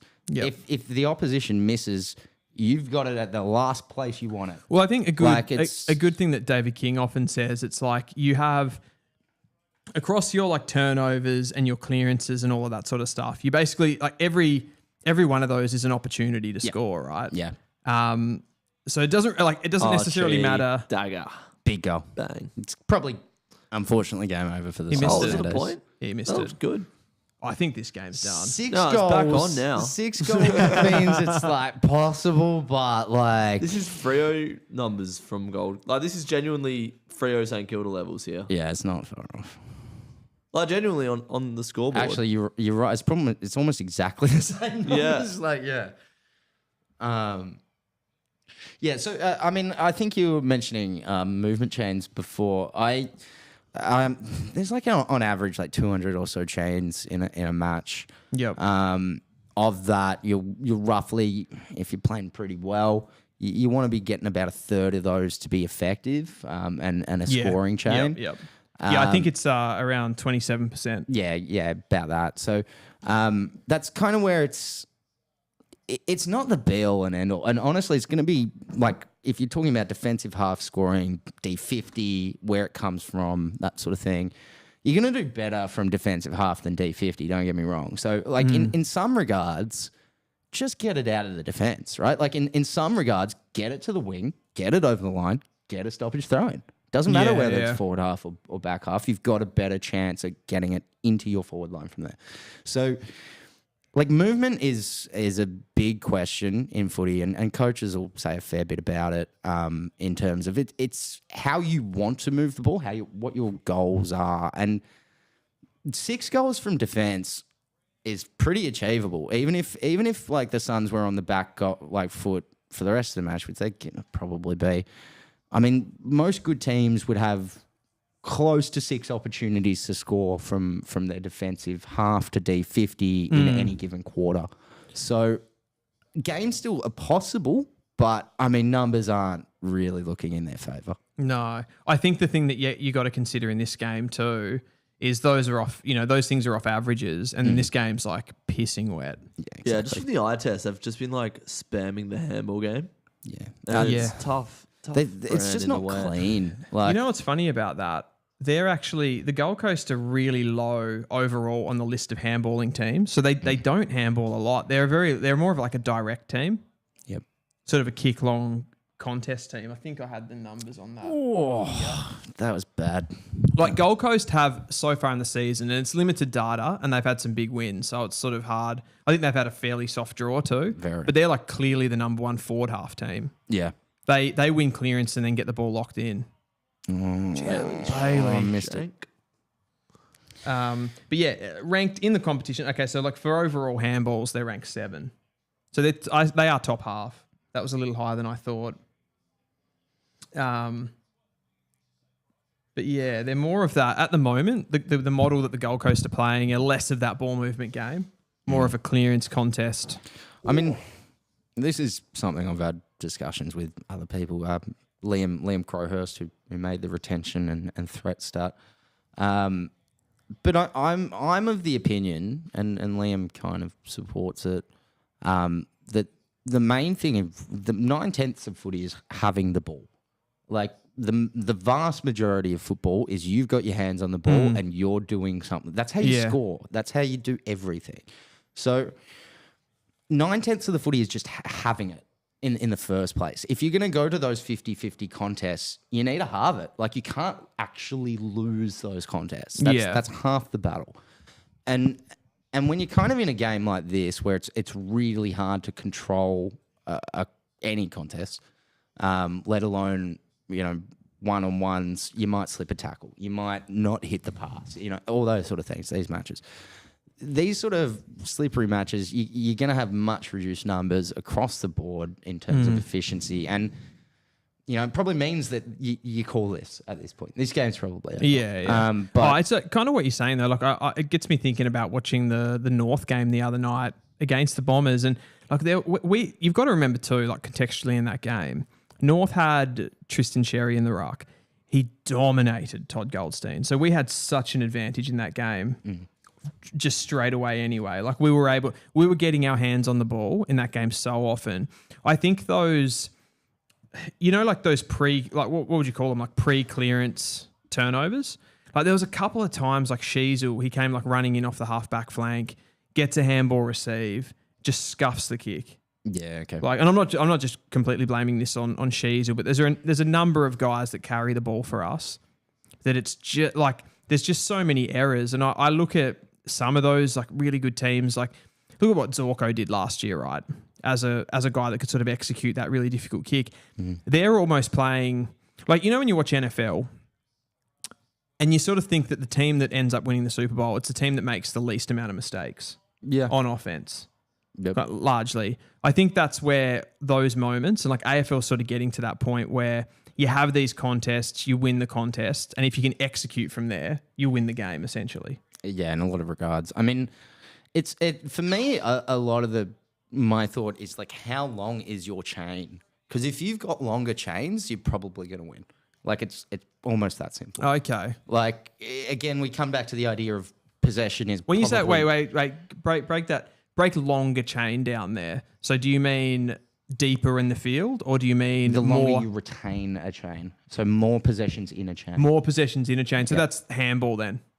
Handball, usually. kick, anything. Doesn't matter. So it doesn't matter to you? It doesn't matter. The longer you have retention, the more likely you are to score, the less likely your opponent is. The more you have a chain, the more disposals you have, whatever, in a chain, the more likely you are to score than your opponent. Is that not sort of just getting the ball out into space? So potentially longer the chain. That's because I feel like that's what the weaker teams are really bad at. Go and watch West Coast play. Go and watch North Melbourne play. It's it's a lack of composure. Yep. It's a lack of ability to chain up, get the ball out into open air. I mentioned Harry Sheasel there, but a lot of the times with that, it was like he was handballed into pressure. Yeah, exactly. And it's the dump kick. It's like it's a lack of lack of system. options. So what I consider it a lot to be, and I mentioned this, I do Saints TV weekly with them. Sometimes we go over ideas of like match play, all this sort of jazz. But one of the things I kind of noticed, particularly last few weeks with St Kilda playing badly, was that we simply didn't take our opportunities. It was that simple. There's no other way to put it. I think that's the thing. Like a lot of the time when you think about opportunities, though, you think about it in the context of scoring. So you think we missed shots at goal. No, that's not what I'm talking about at all. Yeah. So what I'm talking about is you get the ball. Say the opposition's missed. You've got it at full back. You're kicking it in. You got a million options from there. Like you could do anything. In this instance, I'm thinking of specifically, we go to the pocket, right? We find somebody free in the pocket. We go to them. Safe movement. And you're probably not going to turn that over, but you probably. That is hard. What is that? That's Holman. Webbing. Oh, that is not fun. I turned the ball over from a kick in, kicking to the back pocket. Safety. Safe kick, and it's gone. But that being said, I mean, you're again looking at the idea of movement of ball, right? And Emmeline Breeze, who goes by credit to Dubois, she's got a great blog post, got some really cool stuff up there, but. She posed the idea of essentially, you're kind of saying, again, possession's the most important part, like because you get to control what's happening in the football. Yeah, like having the ball. Having the ball, yeah. Right? From there, it kind of goes, how do you use the ball? And look, you could be super direct. Like it could be awesome, amazing football. But if you keep going super direct, you know what your opponent's going to do? They're going to know what you're doing. Yeah. It's that simple. Yeah, you got to be unpredictable. 100%. The most important thing, bar just holding on to the footy, is being as threatening in as many different ways as possible. That's why it comes down to me at the end of the day. Like that's why. That's an incredible goal from It was an incredible goal. I barely caught that. That was amazing. He went up for a mark and kicked it in the same motion. Yeah. This is why, though, what you're talking about there, Woody, like that's why for me recruiting is so important. Because you're bringing in guys that have to execute. They have to execute under intense pressure. Like Druzy talking about the Saints Freo. Realistically, the model for St Kilda in that game was like bring the heat, bring intense heat, bring the contest. And Freo just couldn't deal with it in that game. So you've got to have the guys that can make the plays, essentially. Definitely. I'm almost of the idea of take the shortest, cleanest option you see. Like, why not? Every time, because all you're going to do is force your opposition to come to you, and at some point that breaks down their defensive structures. I'd agree with that to a degree. I suppose like the issue with that to a point, I suppose, is then you're starting to, again, 18 players on a field, depth in the list, like the guy that's receiving the ball. You're inviting the pressure. Don't get me wrong. And you're inviting it to a guy perhaps that can't make that kick that you need. Sure, potentially. Because as you get higher up the field, obviously the kick gets more difficult. Narrower, you've got less opportunity. I think, of course. And look, this is the idea of possession's 9/10 of footy. Movement is probably the next most important thing. And it comes down to, again, say we go back to that movement out of defence idea. If you're at the halfback flank and you've got a million options, what you could do in terms of what I like to think about things, movement, that sort of stuff, you got long ball, you got short ball, and you've got ball that isn't directly to goal. Yeah, sorry. So ball that isn't directly to goal is essentially going to be like, all right, I'm going to switch it, that sort of thing. And that can be long or short, kind of doesn't matter, but probably better long. I haven't done the math, but doesn't that though, like what you're talking about there with like, you mentioned the kicking long predictability, but doesn't that also play into personnel as well on some level? Because say you've got maybe a lack of height, you're going to be less inclined to want to go long down the line. And if you've got maybe more smaller runners, then you will want to consistently open up the field. Here's the answer to that. So if you know that you don't... Comebacks on for Gold Coast. They're back, points, baby. 24 They're points. Back. 4 goals in 4 minutes. That's the Lee Matthews rule right there. It's doable. Let's go. Gold Coast are on. That being said, moving back to that sort of defensive movement idea, if you were to only have players that can go short or only go long, right? You don't trust them going short, so you only go long. All that's going to happen, as we've said, players are going to set up for the long. Likewise, if you're known for going short and you don't trust it, all that's going to happen is those defensive wall is going to come in. They're going to try and stop that 25, 30, Sure, 35 that's the metre kick. predictability element. So what happens then is you've got two options available. You can switch or you can go long. Yeah. And that's what I think people kind of need to like get a little bit better with football. You see people way too structured. Like they're not paying attention to the actual stuff that's going on around them. That overlap handball you mentioned from Sheasel before, that's a perfect element of structure over thought. And you're not actually paying attention to the footy around you. You're just going to the structure that you know that you're meant to do. Yeah, it's like predictable movements as well for the players. It's like completely predictable. the guy, it's And that's the thing that needs to come from experience that I mentioned earlier. It's things that you're just not going to get from young players. yeah. And it's unfortunate. They might do it a week or two here and there, but they're not going to be able to consistently do it unless the message clicks. And it's easier when you've got 10, 15 players that have done it for 5, 10 years already that know the right method. I think Adam Simpson made like a really good point on that. He was doing some stuff on Fox Footy a couple of weeks ago, I remember, and he was talking about when you're at the centre bounce, for example, and you've got basically with your midfielders, you've got like 3 one-on-ones around the ruck, and you're teaching the young guys that aren't involved in the contest. Like say there's like 3 groups of 2 Don't players. go into it. Yeah, getting sucked in. Don't get into it. And like the young guys being super hard to teach that at first because they just want the ball. Yep. They see ball, get ball. Yeah. That's it. And it's been like that forever. But I mean, that's where you're starting to get to real structure of footy and like real play mentality. This is a play. Like that, what we're seeing right now, that overlap movement to the pocket of Gotta mark that. emptiness. Oh, that's pretty lucky. That's going to be high. Oh. Another goal here, and this could be going I feel like that could have almost been paid as a mark. Yeah, I thought pretty much was. But one more goal. This is, again, 3 goals in 3 minutes, and it sticks within the Lee Matthews rule. And this is... I've never seen the Lee Matthews rule actually like... Last night was probably a good example of it. The Collingwood Carlton yeah, I game. think that was bang Collingwood on. Geelong. Yeah. It felt like it was game over, and then... Yeah, I sort of tuned out, watched all the Collingwood fans leave, and then all of a sudden it was like Jack Cruz flying up for goal to win it. I was like, fuck. Yeah. Wit's important here. Bailey! Shakes it. Go! From go. 50. He's not. No, okay. Any point though. That is actually not.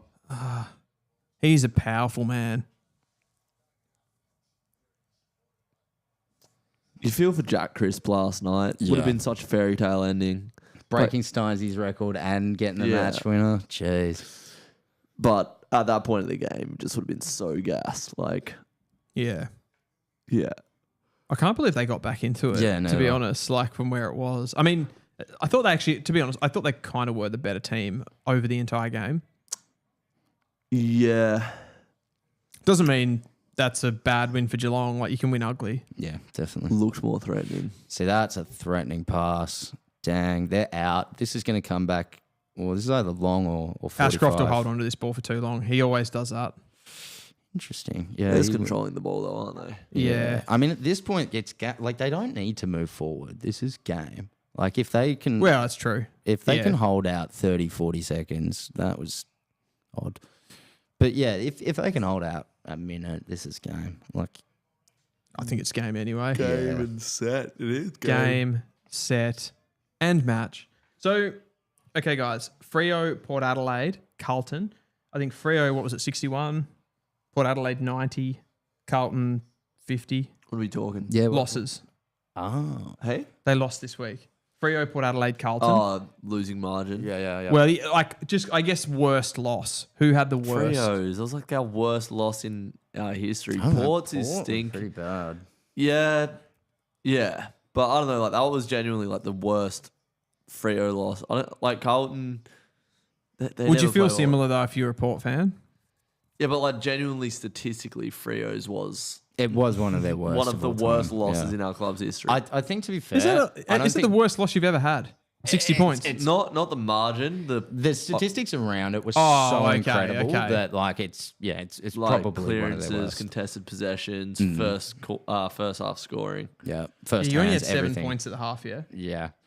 That is incredible. Honestly, I've watched that match back a couple of times because Wow. But yeah, I know. But there's an element of me that thinks St Kilda should have won by like 140, like ridiculous numbers. Yeah, probably. We didn't.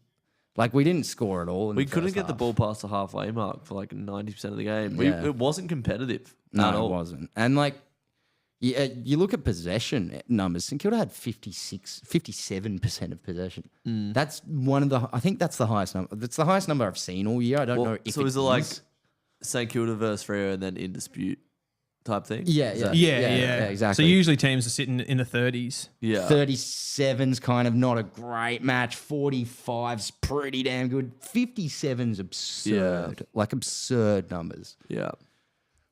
It's for me, like you look at some of their forays into St Kilda's forward line and it was like, how didn't you score off of Yeah. that? Like it was honestly should have been worse in some regards. Yeah. I still think Took. stripped. Took. Bang. Goal. Can they do it? 5 seconds on the clock. They're in this. They're in this. They fought back. Yeah. Like you couldn't say that about Freo, even though that like low scoring game. What are you cheering about, Karen? It's interesting to think. We started this off thinking this would be the best Q clash we'd seen. Yeah, I think it was. I don't know, just the wetness. That is a Q clash, though, isn't it? It's always going to be humid and weird conditions. Yeah. Did they touch that? I've been fairly- I think I they mean- touched that. I'm not like writing Gold Coast off after this or anything, but like it's a bit of a disappointing one That's again. close. Yep. I think that was. They're touch. calling it. I didn't think it was touched. Nah, you let that go. I think the second hand might have touched it. The one we didn't see on that close zoom. I love when the commentators are talking in these moments and they're like, well, the defender seems to think he's touched it. Yeah. It's like they. Cheers, Jeff. Yeah.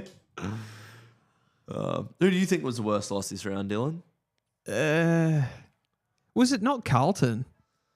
Maybe I'm just too hard on them. I don't know. I don't rate Carlton very much. No, I don't. I guess the only difference with Carlton's, in fairness, it's a 60. Like they've lost by 60 as well.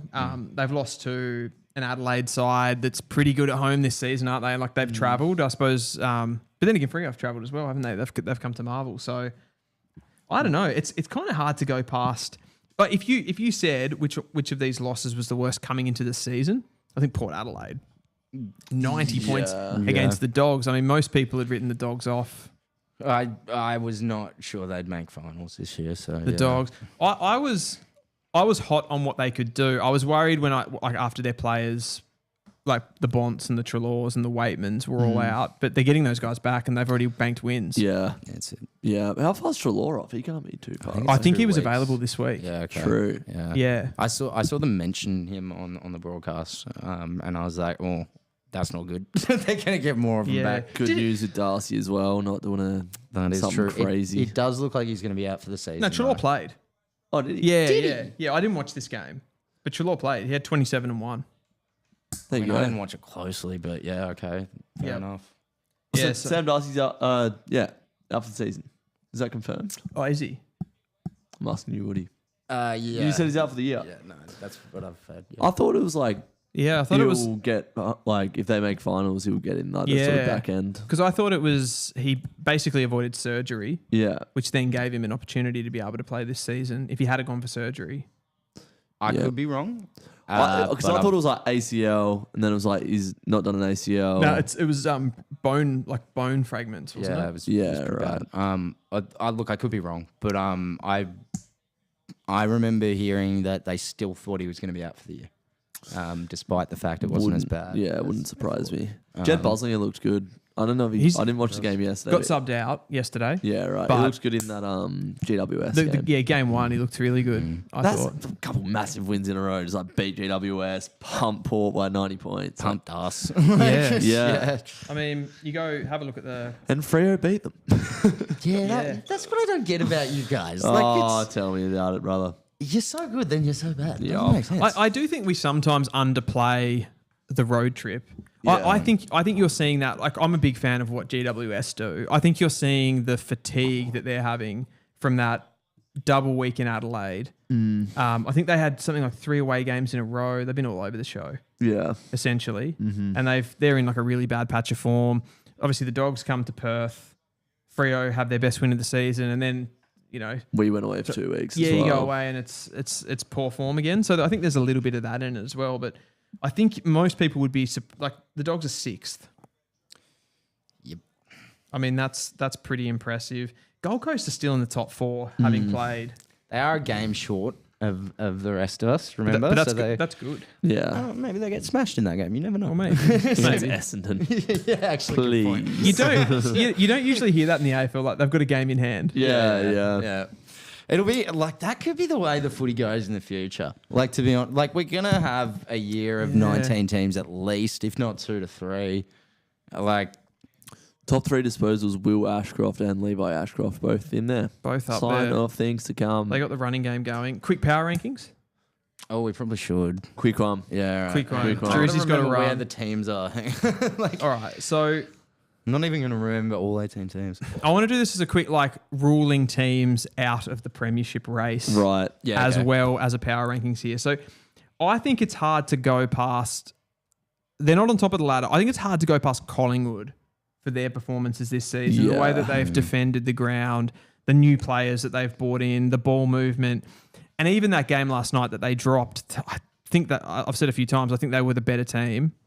And I just think they've been credible. They've got a superstar player in Nick Dacos. They look really dangerous forward of the ball. Favourite for the flag.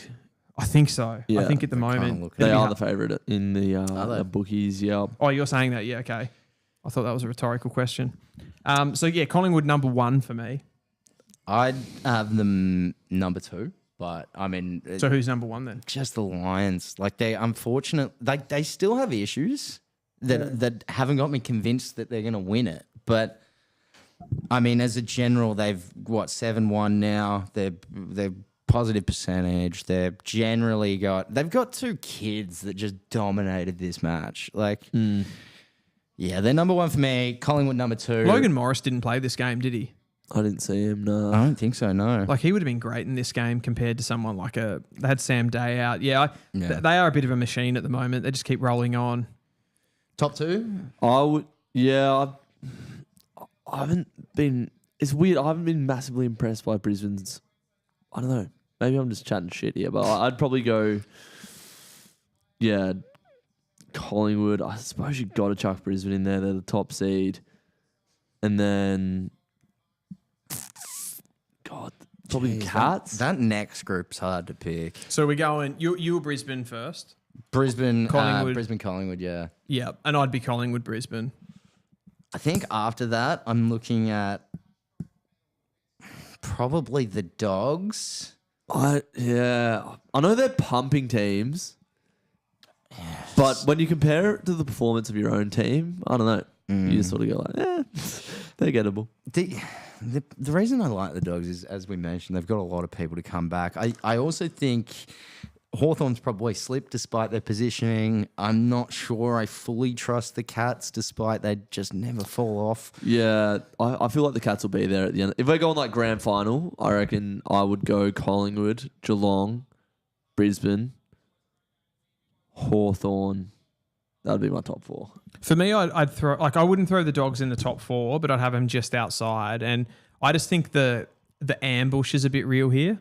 It's like they've had a couple of seasons where they just haven't really been at the races. They've had a huge turnaround of their list and those sorts of things. And now they've just got real points of difference, I feel. Yeah. All across the field. Like even the Kennedys that have come in and are doing pretty well. Yep. It's just, I don't know. It's kind of confusing teams. I think Bevo's really changed things a little bit as well on the run here. Yep. He's like you said, like one of the best coaches in the competition. most of the coaches, when they're asked about who are the most difficult game day coaches to go against, they'll reference a Bevo. So Chris Scott. yeah, exactly. So I've got them at 5th, but yeah, I'd have so Collingwood, Brisbane. I'd have Adelaide. I'm wondering if I put Adelaide at 4th or not. Like, I'm sitting there going, do I go Adelaide over the Suns and over Geelong? Because I just can't. They're so strong offensively. They easily could, if they could hold down defense properly, they'd be top 4 easily. I've been more impressed with Adelaide's best than Gold Coast's best of what I've seen. Yeah, I agree. So I'd have to have them in there, and then Gold Coast as well. So where does that leave us? Who do we draw? Like, if we were looking at the ladder right now, is there a line that we draw and say these people above can make the finals, these people can't? Is there a line there? I think there is. I'd want to ask you guys the question. St Kilda in 10th, I'd say they could still make it. I think it's underneath St Kilda. They can't play finals. Yeah, I don't see Essendon. I could see Port just... Carlton's the only... so you're saying underneath St Kilda can't play finals? I don't think they can play. I'd say Carlton maybe could escape that. Yeah. But otherwise... Port?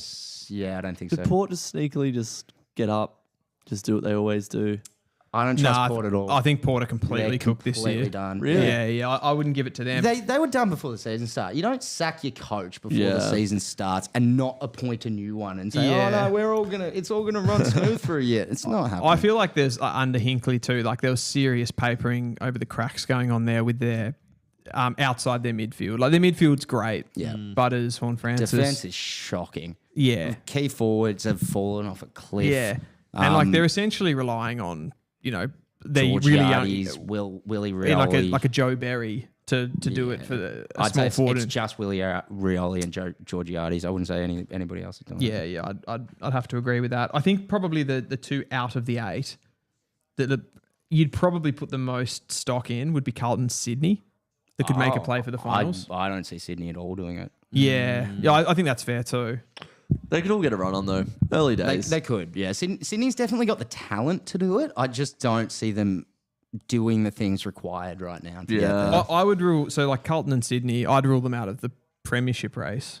Yeah. But I think there's always a team that sort of sneaks into finals, puts on a little bit of a run, has a good draw. I haven't looked at the draw enough to say they won't make there'll finals. always be teams second half of the year that'll come in hard, and but Carlton, Sydney. that's kind of what I've been saying though. As much as like you've had these examples of Brisbane last year who went on to win the premiership, it's pretty rare that a team is that bad for the first 5 rounds and then wins the flag. Yeah. They might make finals. They can go on a run, like a Carlton can go on a run and make finals, but Hawthorn did it, GWS did it. won the flag. Not for the flag, no. Well, that's what I'm But saying. I can't think anybody really... It's hard to do that much of a U-turn like Brisbane did last year. Mm-hmm. That feels like a lot more like the anomaly rather than something you could expect to happen. And it just, because it happened last year, it's being referenced a hell of a lot this year to get people out of jail. But good on you, Bucks. So thanks, Nathan. Teams out of the finals race completely for me: West Coast, North Melbourne, Richmond, Melbourne. Yeah. So you're saying Port Adelaide in? I'm Port out. Port can't make finals at all. Essendon. Yeah. I'm on watch with Port just because they're sort of always there or thereabouts. You trust them? That's fair. They've been pretty good. I don't trust them, but I think they could get a run on later in the year. That's fair. Essendon are out for me. Yeah. I don't think they're good I'm enough. stunned they're not bottom 4 already. But that's the draw. Yeah, well, Yeah. that's it. Like Carlton have had a really good draw as well. To St pick up. Kilda have had a really tough draw. We played, apart from, I think we've missed one of the top 8 from last year. Yeah, right. I don't think St Kilda can play finals. I don't believe it, but I I feel like numbers they'll look like be they there can. last couple games of the year, like In the shot. mix. Yeah. Yeah, okay. I think I last came on, I said best case scenario, in my opinion, for St Kilda is a 6th place finish. Like that, not quite 5th, but a home and elimination final nonetheless. I can't see them getting any higher than that, and I start to struggle to see if they can make that position. It's looking closer to 7th or 8th, but I still think they have a chance. If the Saints make finals with this current team, and that's not because I don't think it's talented enough, I think it's too young mostly. and the balance isn't right, I think it'd be one of Ross Lyon's best 100%. performances for him to do that. That was another thing with the Freo loss. It was like looking at the St Kilda team on paper. It's like, holy shit. Like, it's just Ross doing so much. With like, you got Jack McRae. Not even Jack McRae. It's like Boxshoes and Hugo Garcia. Yeah. Like, I know they're like good enough players, but it's just like the names on paper. They were taken outside the top 50, those guys, Yeah. in the draft, in recent drafts. Yeah. I think 40. I think they both slid into the 40s from memory. But I thought Garcia was later than that. Yeah, Boxer was probably 40s. I think you might be right, actually. I think Garcia was 56 or something. Yeah. It was just He before didn't- Ari showed me. Garcia didn't make Vic Metro. There you go. That's astounding. Yeah. That actually is But astounding. even like, Collards, Halls, like, come on. How are we losing that? Anyway. They're all fellas. very young. They're not very established. Maybe one day in a couple of years, you're like, well, of course we lost to them. They're amazing, you know? So No. Oh, dear. All right, guys, we're going to wrap this stream up because he's got to go home. I've got places to be. He doesn't want to talk to St Kilda fans anymore. Oh, that's enough football for this weekend. Yeah. We'll be back next week. I'm not sure for what game, but we will be back. We'll sort it out. I'll be more organised next week and get the That's fine. things out and everything. But thanks for coming on again, Woody. Yes, Thanks, man. having you. Cheers. You footy Put on a brain. clinic. Anytime. And that is a wrap, and we'll see you guys in the next one. Cheers.